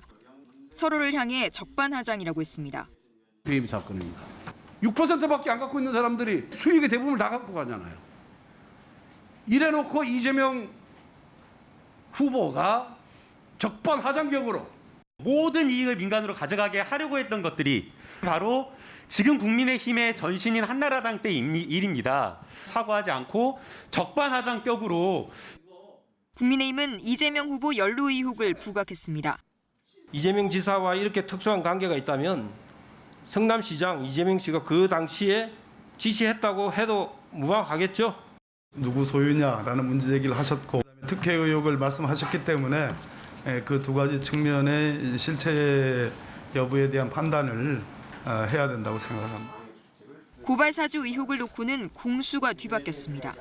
정치인을 조직적으로 사찰하게 하고 정치 공작을 하는데 윤석열 총장이 그 당시에 주도했다라고.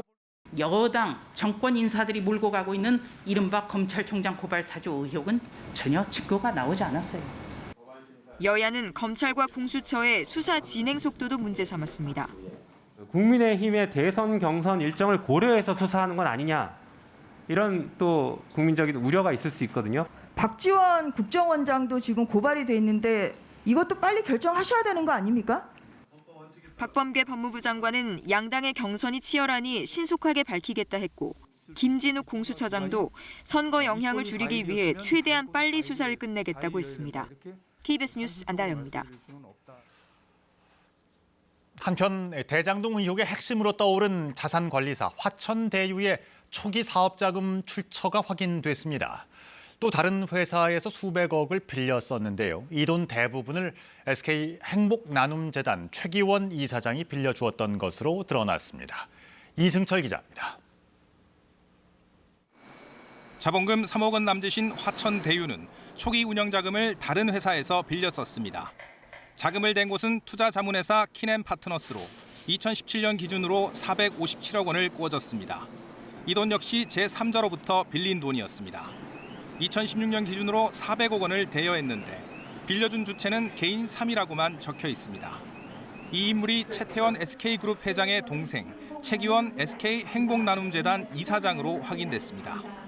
최 이사장으로부터 사업 자금이 흘러나온 사실이 확인되면서 거액을 제공한 배경이 검찰 수사 과제로 떠올랐습니다.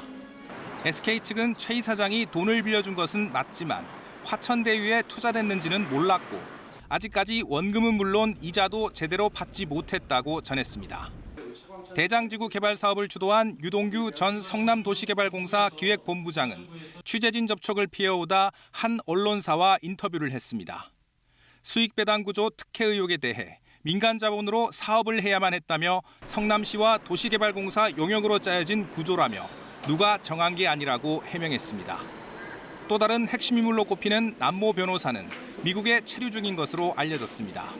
남 변호사는 화천대유 관계사인 천화동인 4호 이사로 8천여만 원을 투자해 배당금 1,000억 원가량을 받은 것으로 알려진 인물입니다. 어찌됐든 남 변호사는 이 사건의 실체를 진상을 규명하는데 대단히 중요한 인물임은 틀림이 없습니다. 남 변호사를 고리로 화천대유 고문단을 비롯해 성남도시개발공사 심사 담당자 등 핵심 관련자들이 얽혀 있어 수사가 불가피해 보입니다. KBS 뉴스 이승철입니다. 전직 대법관 등 고위 법조계 인사들로 구성된 고문단을 위촉한 점도 화천대유를 둘러싼 의혹을 키우고 있습니다. 판결의 대가로 화천대유 고문직을 맡았다는 취지로 고발당한 권순일 전 대법관 사건에 대해 검찰이 수사에 착수했습니다. 이유민 기자가 보도합니다.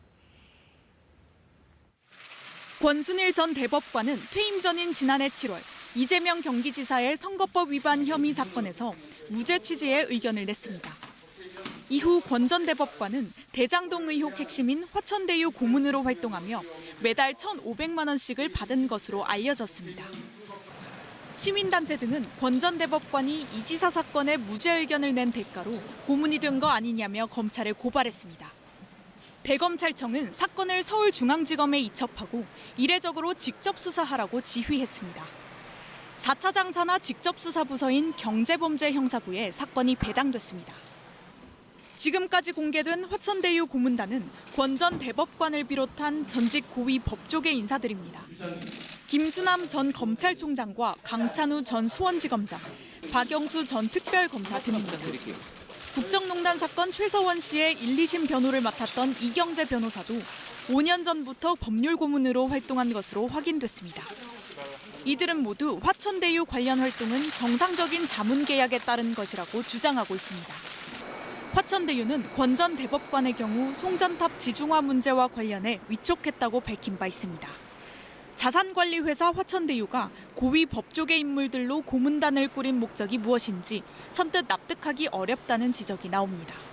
이 사건은 특이하게도 법조인들이 많이 등장하고 있고 그분들이 매우 중요한 역할을 수행한 거 아니냐 하는 그런 의심을 갖고 있습니다. 권 전 대법관 수사를 계기로 화천대유 고문단이 사업 과정에서 로비 등에 동원된 건 아닌지 수사가 확대될 가능성도 있습니다. KBS 뉴스 이유민입니다. 미국이 주도해 인도, 일본, 호주가 참여하는 인도태평양 지역 4개국 협의체 쿼드 정상들이 첫 대면 회담을 했습니다. 쿼드 정상들은 중국을 직접 언급하진 않았지만 코로나19 대응과 기술 개발 등의 결속과 협력을 강조하며 한 목소리를 냈습니다. 워싱턴에서 김양순 특파원의 보도입니다. 인도태평양 지역의 4개국, 미국, 인도, 일본, 호주 정상이 한자리에 모였습니다. 바이든 미 대통령 취임 이후 처음으로 얼굴을 맞댄 쿼드 회담입니다. We're four major democracies with a long history of cooperation.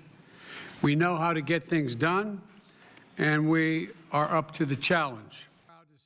중국을 거론하진 않았지만 민주주의를 강조한 바이든 미 대통령의 모두 발언에 최근 영국, 호주, 미국 3개국 협의체 오커스를 선언한 호주가 화답했습니다. Stand here together in the Indo-Pacific region, a region that we wish to be always free from coercion and where disputes are settled peacefully in accordance with international law. 쿼드 4개국 정상들은 회담에서 코로나19 백신 공급과 기후변화, 우주와 사이버 기술 협력을 논의할 것으로 알려졌습니다. 쿼드 회담에 앞서 바이든 미 대통령은 모디 인도 총리와 먼저 양자 회담을 열었습니다. आपके नेतृत्व में जो बीज हम बोएंगे इस पूरा दशक हमारी दृष्टि से बहुत ही भारत और अमेरिका के संबंध में विश्व के लोकतांत्रिक देशों के लिए एक बहुत ही ट्रांसफॉर्मेटिव 회담 이후 일본 스가 총리와의 양자 회담에선 중국의 영내 무역 협정 CPTPP 가입 신청에 대한 논의가 이루어질 것으로 보입니다. 쿼드 4개국 정상은 누구도 명시적으로 중국을 언급하진 않았지만 민주주의 그리고 인도태평양 지역의 평화를 강조했습니다. 사실상 중국을 겨냥해 견제를 본격화하고 있다는 분석입니다. 워싱턴에서 KBS 뉴스 김양순입니다. 지난 19일 북아프리카 서쪽 스페인형 카나리 제도에서 50년 만에 화산이 대폭발을 일으켰다는 소식이 있었는데요. 화산 용암이 계속 분출되고 있지만 용암이 바다로 빠져나가지 못하고 있어 피해가 더 커지고 있다고 합니다. 파리에서 유원중 특파원이 전합니다. 1971년 이후 50년 만에 다시 대규모 폭발을 일으킨 카나리 제도 라팔마 섬 화산. 엄청난 양의 용암이 산비탈을 타고 흘러내리면서 가옥 수백 채를 집어삼켰습니다. 인명피해는 없었지만 8만 명이 거주하는 섬에서 1만 명이 대피할 정도로 폭발 규모가 컸습니다. 하지만 쏟아져 나오는 화산 용암의 속도가 시간당 700m에서 4m로 크게 둔화됐습니다. 화산은 용암을 계속 뿜어내고 있지만 당초 예상과 달리 용암이 바다로 빠져나가지 못하고 있는 겁니다. No nos los creemos y seguimos pensando que nuestra casa está debajo de ese volcán y aunque ya la casa no esté, sigue siendo mi pueblo, mi barrio. 전문가들은 용암이 앞으로 몇 주에서 길게는 몇 달 동안 이어질 수 있다고 예상했습니다. 라팔마 섬 166헥타르를 뒤덮은 용암 면적이 더 확대될 수 있는 겁니다. 산체스 총리와 함께 라팔마 섬을 방문한 펠리페 6세 스페인 국왕은 복구에 최선을 다하겠다고 약속했습니다. No van a faltar ayudas. Aquí están todas las administraciones representadas y ese compromiso es muy claro. Van a hacer todo lo que está en su mano. 그러나 일부 지역에서는 이미 용암의 높이가 15m를 넘어서고 있어 완전한 복구는 힘들 것으로 보입니다. 파리에서 KBS 뉴스 유원중입니다. 최근 젊은 층을 중심으로 전세 대출이 가계빚의 새로운 복병으로 떠오르면서 금융당국이 규제 강화를 고민하고 있는 가운데 은행권에서 먼저 움직임이 나타나고 있습니다. 김범주 기자입니다. KB국민은행이 29일부터 전세 대출 한도를 줄입니다. 핵심은 전세 계약을 갱신할 때 보증금이 오른 만큼만 빌려주겠다는 겁니다. 예를 들어 전세값이 4억 원에서 6억 원으로 올랐을 경우 기존 전세 대출이 없는 세입자는 6억 원의 80%인 4억 8천만 원까지 빌릴 수 있었습니다. 하지만 앞으로는 늘어난 보증금인 2억 원 한도 안에서만 대출받을 수 있습니다. 다만 신규 전세 계약을 할 때는 지금처럼 보증금의 80%까지 빌릴 수 있습니다. 이번 조치는 가계대출의 성장세를 관리하는 동시에 한정된 재원으로 실수요자에게 필요한 자금이 돌아갈 수 있도록 하기 위해서 시행하게 되었습니다. 5대 시중은행 중 NH농협은행은 11월까지 한시적으로 전세 대출을 막아놨습니다. 우리은행은 월별로 대출 한도를 제한하고 있고 하나은행과 신한은행은 당장 규제 계획이 없다고 밝혔습니다. 전세 대출 금리도 오르는 추세입니다.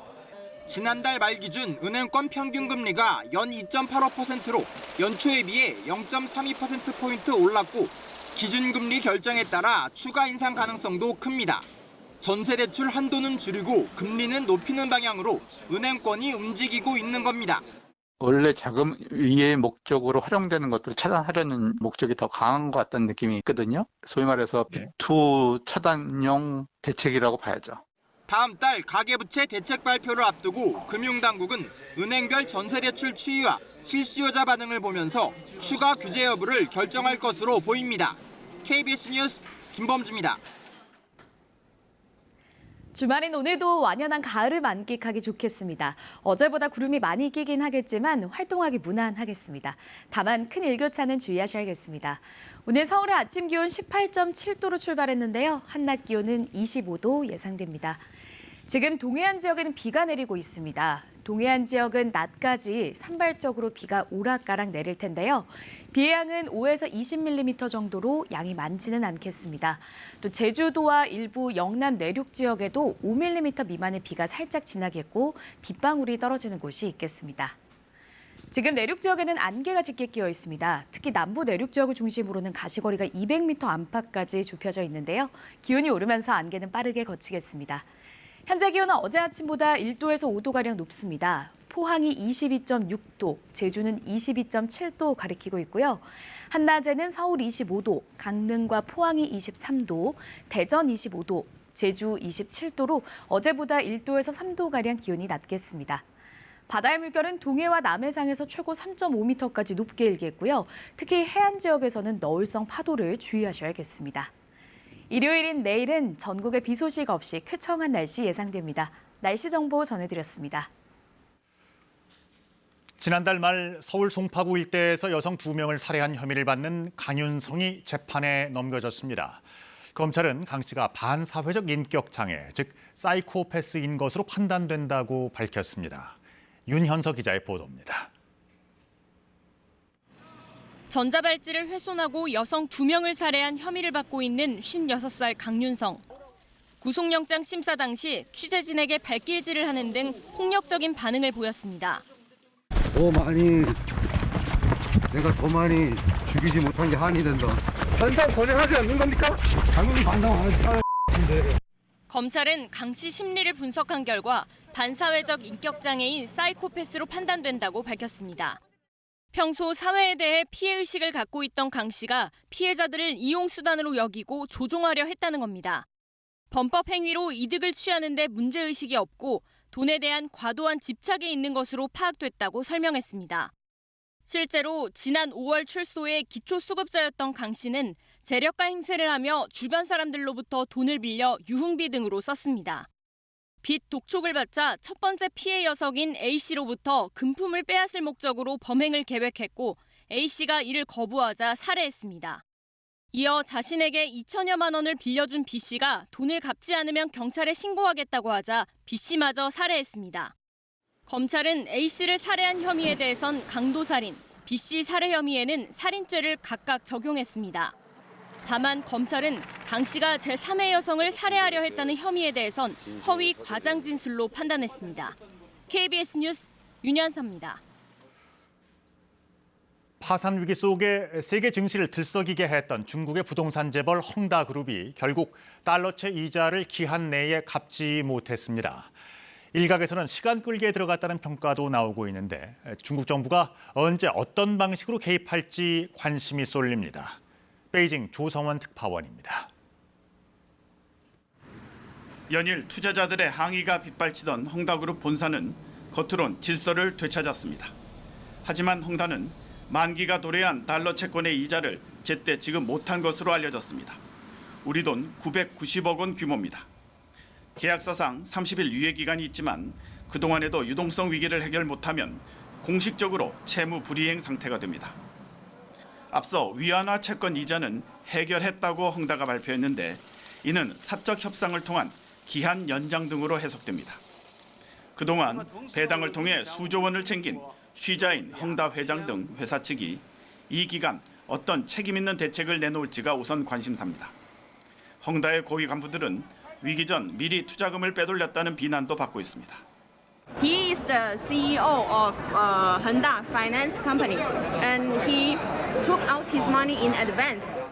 글로벌 자산 운용사들은 헝다의 상황은 통제된 철거라며 중국 정부가 채무 불이행 이후 개입할 가능성을 주목합니다. 다양한 시나리오들도 거론됩니다. The local governments will take over part of the operations and then let the SOEs buy into these separate entities, and then what will end up is an orderly liquidation. 중국과 홍콩 증시 모두 하락하는 등 시장의 불안감은 여전합니다.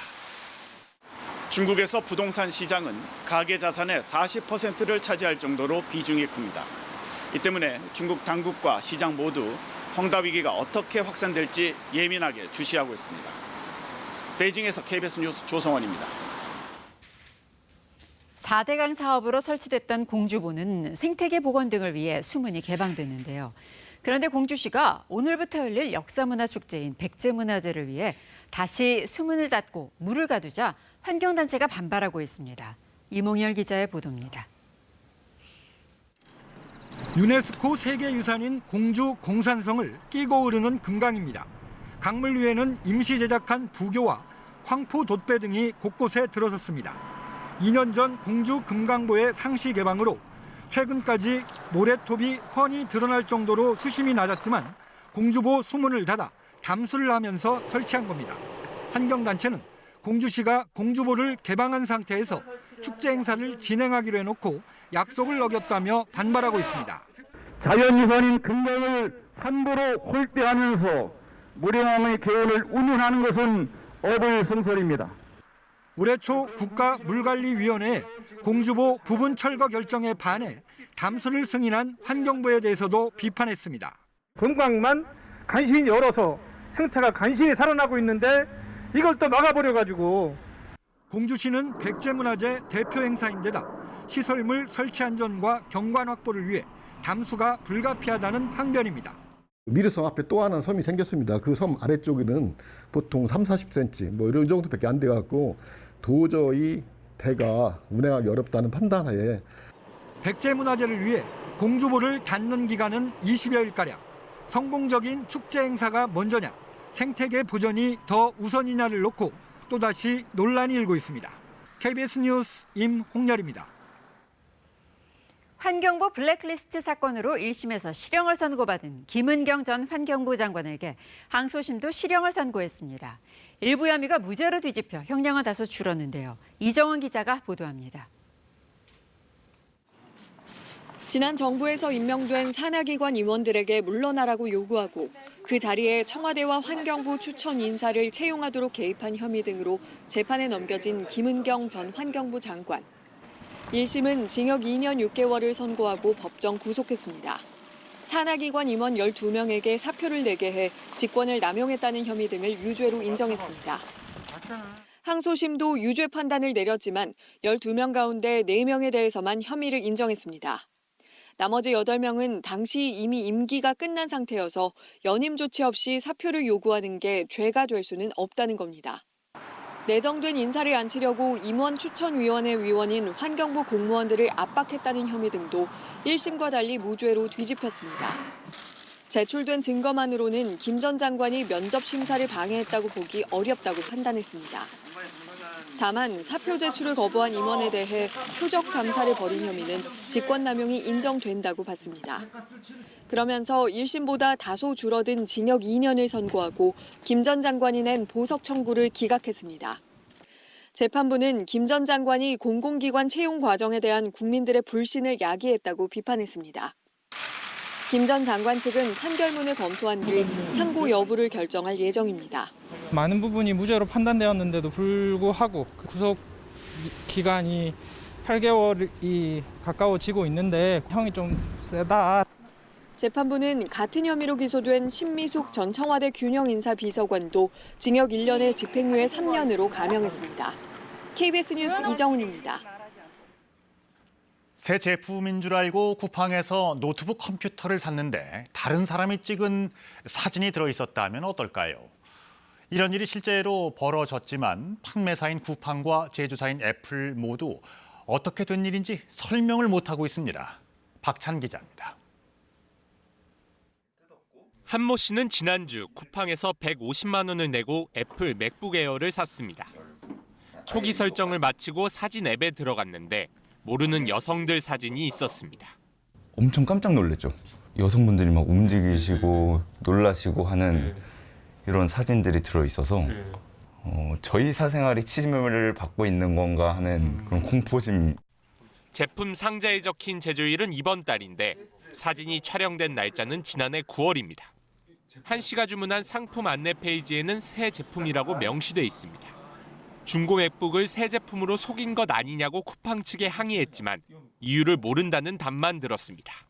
처음에는 반품해드릴까요? 환불해드릴까요?만 물어보고 특별한 응답이 없어서 새 상품을 받았을 때에도 신뢰할 수 있는 그런 믿음이 흔들린 거잖아요. 비슷한 체험담은 쿠팡 사이트에서 찾아볼 수 있습니다. 같은 제품 판매 후기를 보면 다른 사람 사진이 저장돼 있거나 흠집처럼 누가 쓴 흔적이 있었다는 내용이 있습니다. 제조 공정상에 중고 부품이 묻어 들어갔고 그래서 다른 사람의 사진이 그대로 신형 노트북에 남아 있었다. 이 가능성이 제일 높다라고 봐야 될 것 같습니다. 쿠팡은 교환이나 반품 기록이 없는 새 제품이었다며 제조사인 애플과 함께 원인을 찾고 있다고 설명했습니다. 또 사진이 저장되거나 사용한 흔적이 발견된 시기는 애플에서 해당 노트북을 납품받기 전인 것으로 파악됐다고 밝혔습니다. KBS 뉴스 박찬입니다. 코로나19로 인한 비대면 문화 확산 속에 로봇 산업이 부쩍 성장하고 있습니다. 단순한 보조 수준을 넘어서서 AI와 빅데이터가 결합한 똑똑한 로봇들이 다양한 분야에서 활용되고 있습니다. 김유대 기자가 보도합니다. 직원들이 모두 퇴근한 한밤의 자동차 공장. 네 발로 걷는 로봇이 활동을 시작합니다. 열화상 카메라 등 다양한 장비와 인공지능을 활용해 화재 위험이나 무단 침입을 감지해냅니다. 작업 공간은 물론 사람이 다니기 힘든 좁은 곳까지 꼼꼼하게 살핍니다. That has mobility sufficient to go anywhere a person goes. Spot's great mobility allows it to be used on industrial sites. 코로나19 방역의 촉각을 곤두세우고 있는 병원에는 방역 로봇이 투입됐습니다. 병원을 돌아다니며 소독 작업을 하는 것은 기본. 마스크 미착용자들을 통제하고 마스크를 착용하여 주십시오. 거리 두기를 유도하기도 합니다. 사회적 거리 두기를 유지해 주세요. 저희 직원들은 좀 본연의 업무에 더 집중할 수 있게 되었고 로봇이 가서 친근하게 얘기를 하다 보니까 다들 즐거워하시고 재미있어 하시면서 오히려 조금은 더 좋은 분위기에서 그런 좀 방역 수칙을 잘 지킬 수 있게 되는 그런 좀 계기가. 비대면 문화가 확산되면서 급속히 성장하고 있는 로봇 산업. 올해 50조 원 수준인 세계 시장 규모가 2025년에는 190조 원 규모까지 성장할 것으로 전망됩니다. 정부도 2023년까지 국내 로봇 시장 규모를 15조 원대까지 끌어올린다는 목표를 세웠습니다.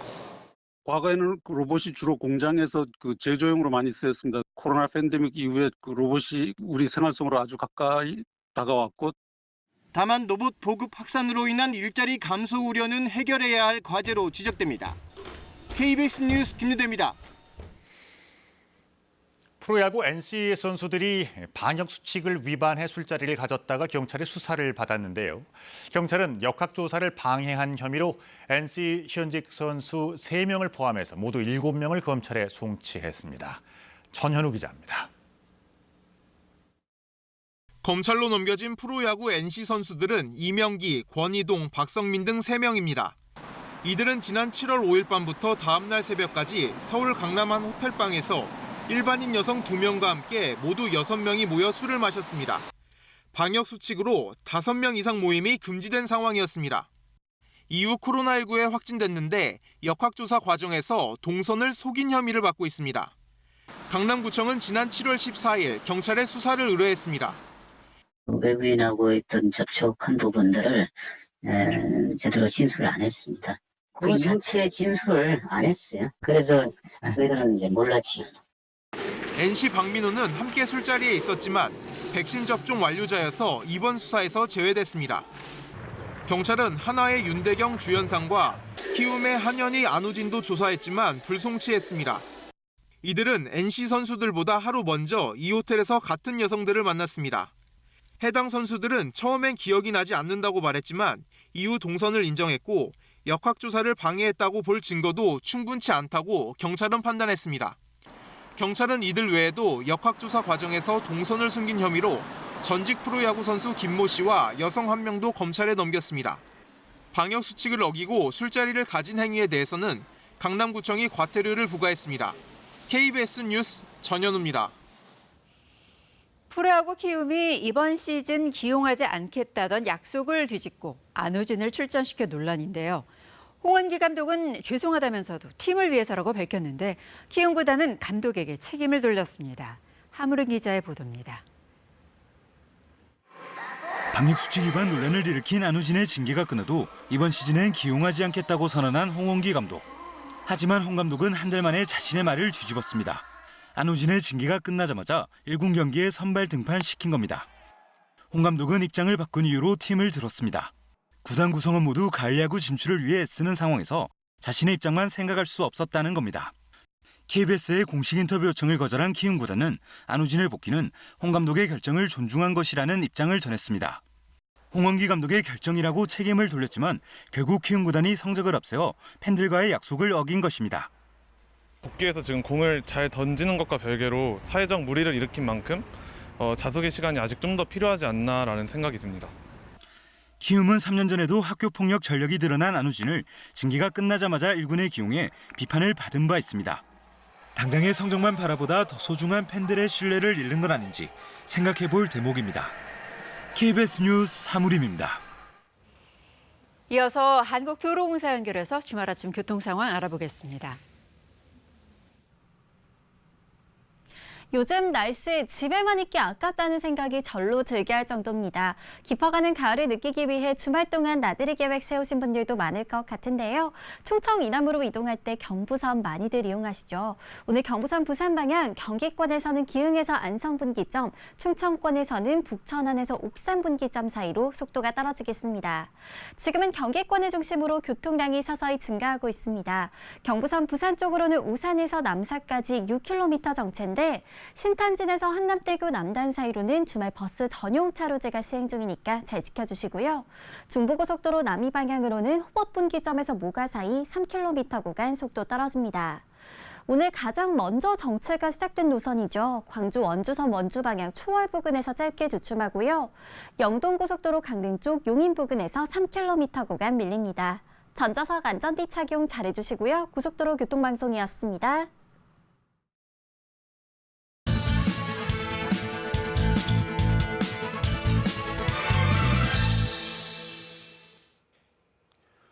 추석 연휴가 끝나자마자 코로나19 신규 확진자가 폭증하고 있습니다. 연휴 직전 한 달 동안 하루 평균 1,400명대 안팎이었던 신규 확진자 수가 연휴를 지나면서 2,400명까지 치솟았습니다. 서울 지역만 신규 확진자가 처음으로 900명을 넘어섰고 경기, 인천 등을 포함하면 수도권 지역만 2,000명에 육박하는 확진자가 나오고 있습니다. 연휴 전 방역 당국이 경고했던 감염 재확산 우려가 결국 현실로 다가왔습니다. 인구 이동과 각종 모임이 많았던 추석 연휴 영향이 통상 닷새에서 일주일 정도 시차를 두고 나타나기 때문에 다음 주부터는 감염 규모가 더 커질 가능성이 높습니다. 일각에선 하루 3,000명대 신규 확진자가 나올 가능성도 있다고 경고하고 있습니다.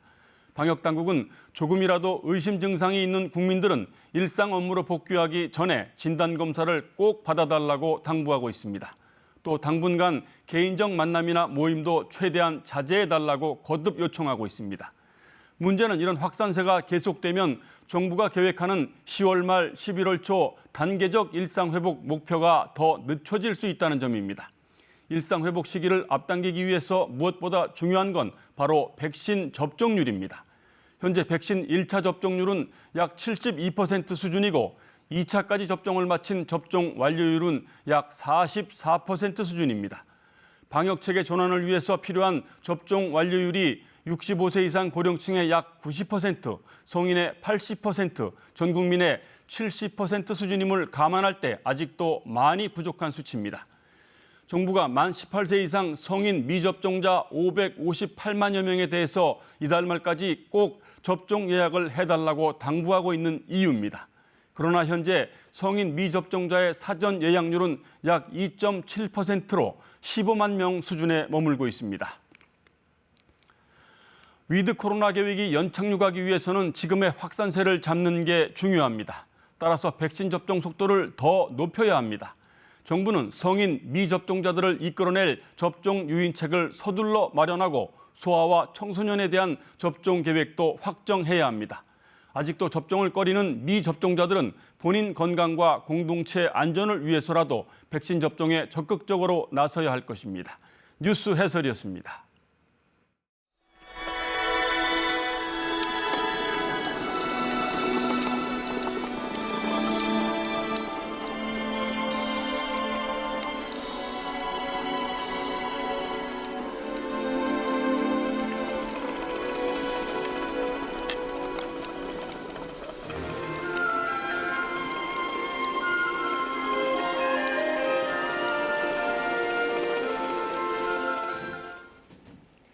주말인 오늘도 완연한 가을 날씨를 만끽하기 좋겠습니다. 어제보다 구름이 많이 끼긴 하겠지만 활동하기 무난하겠고요.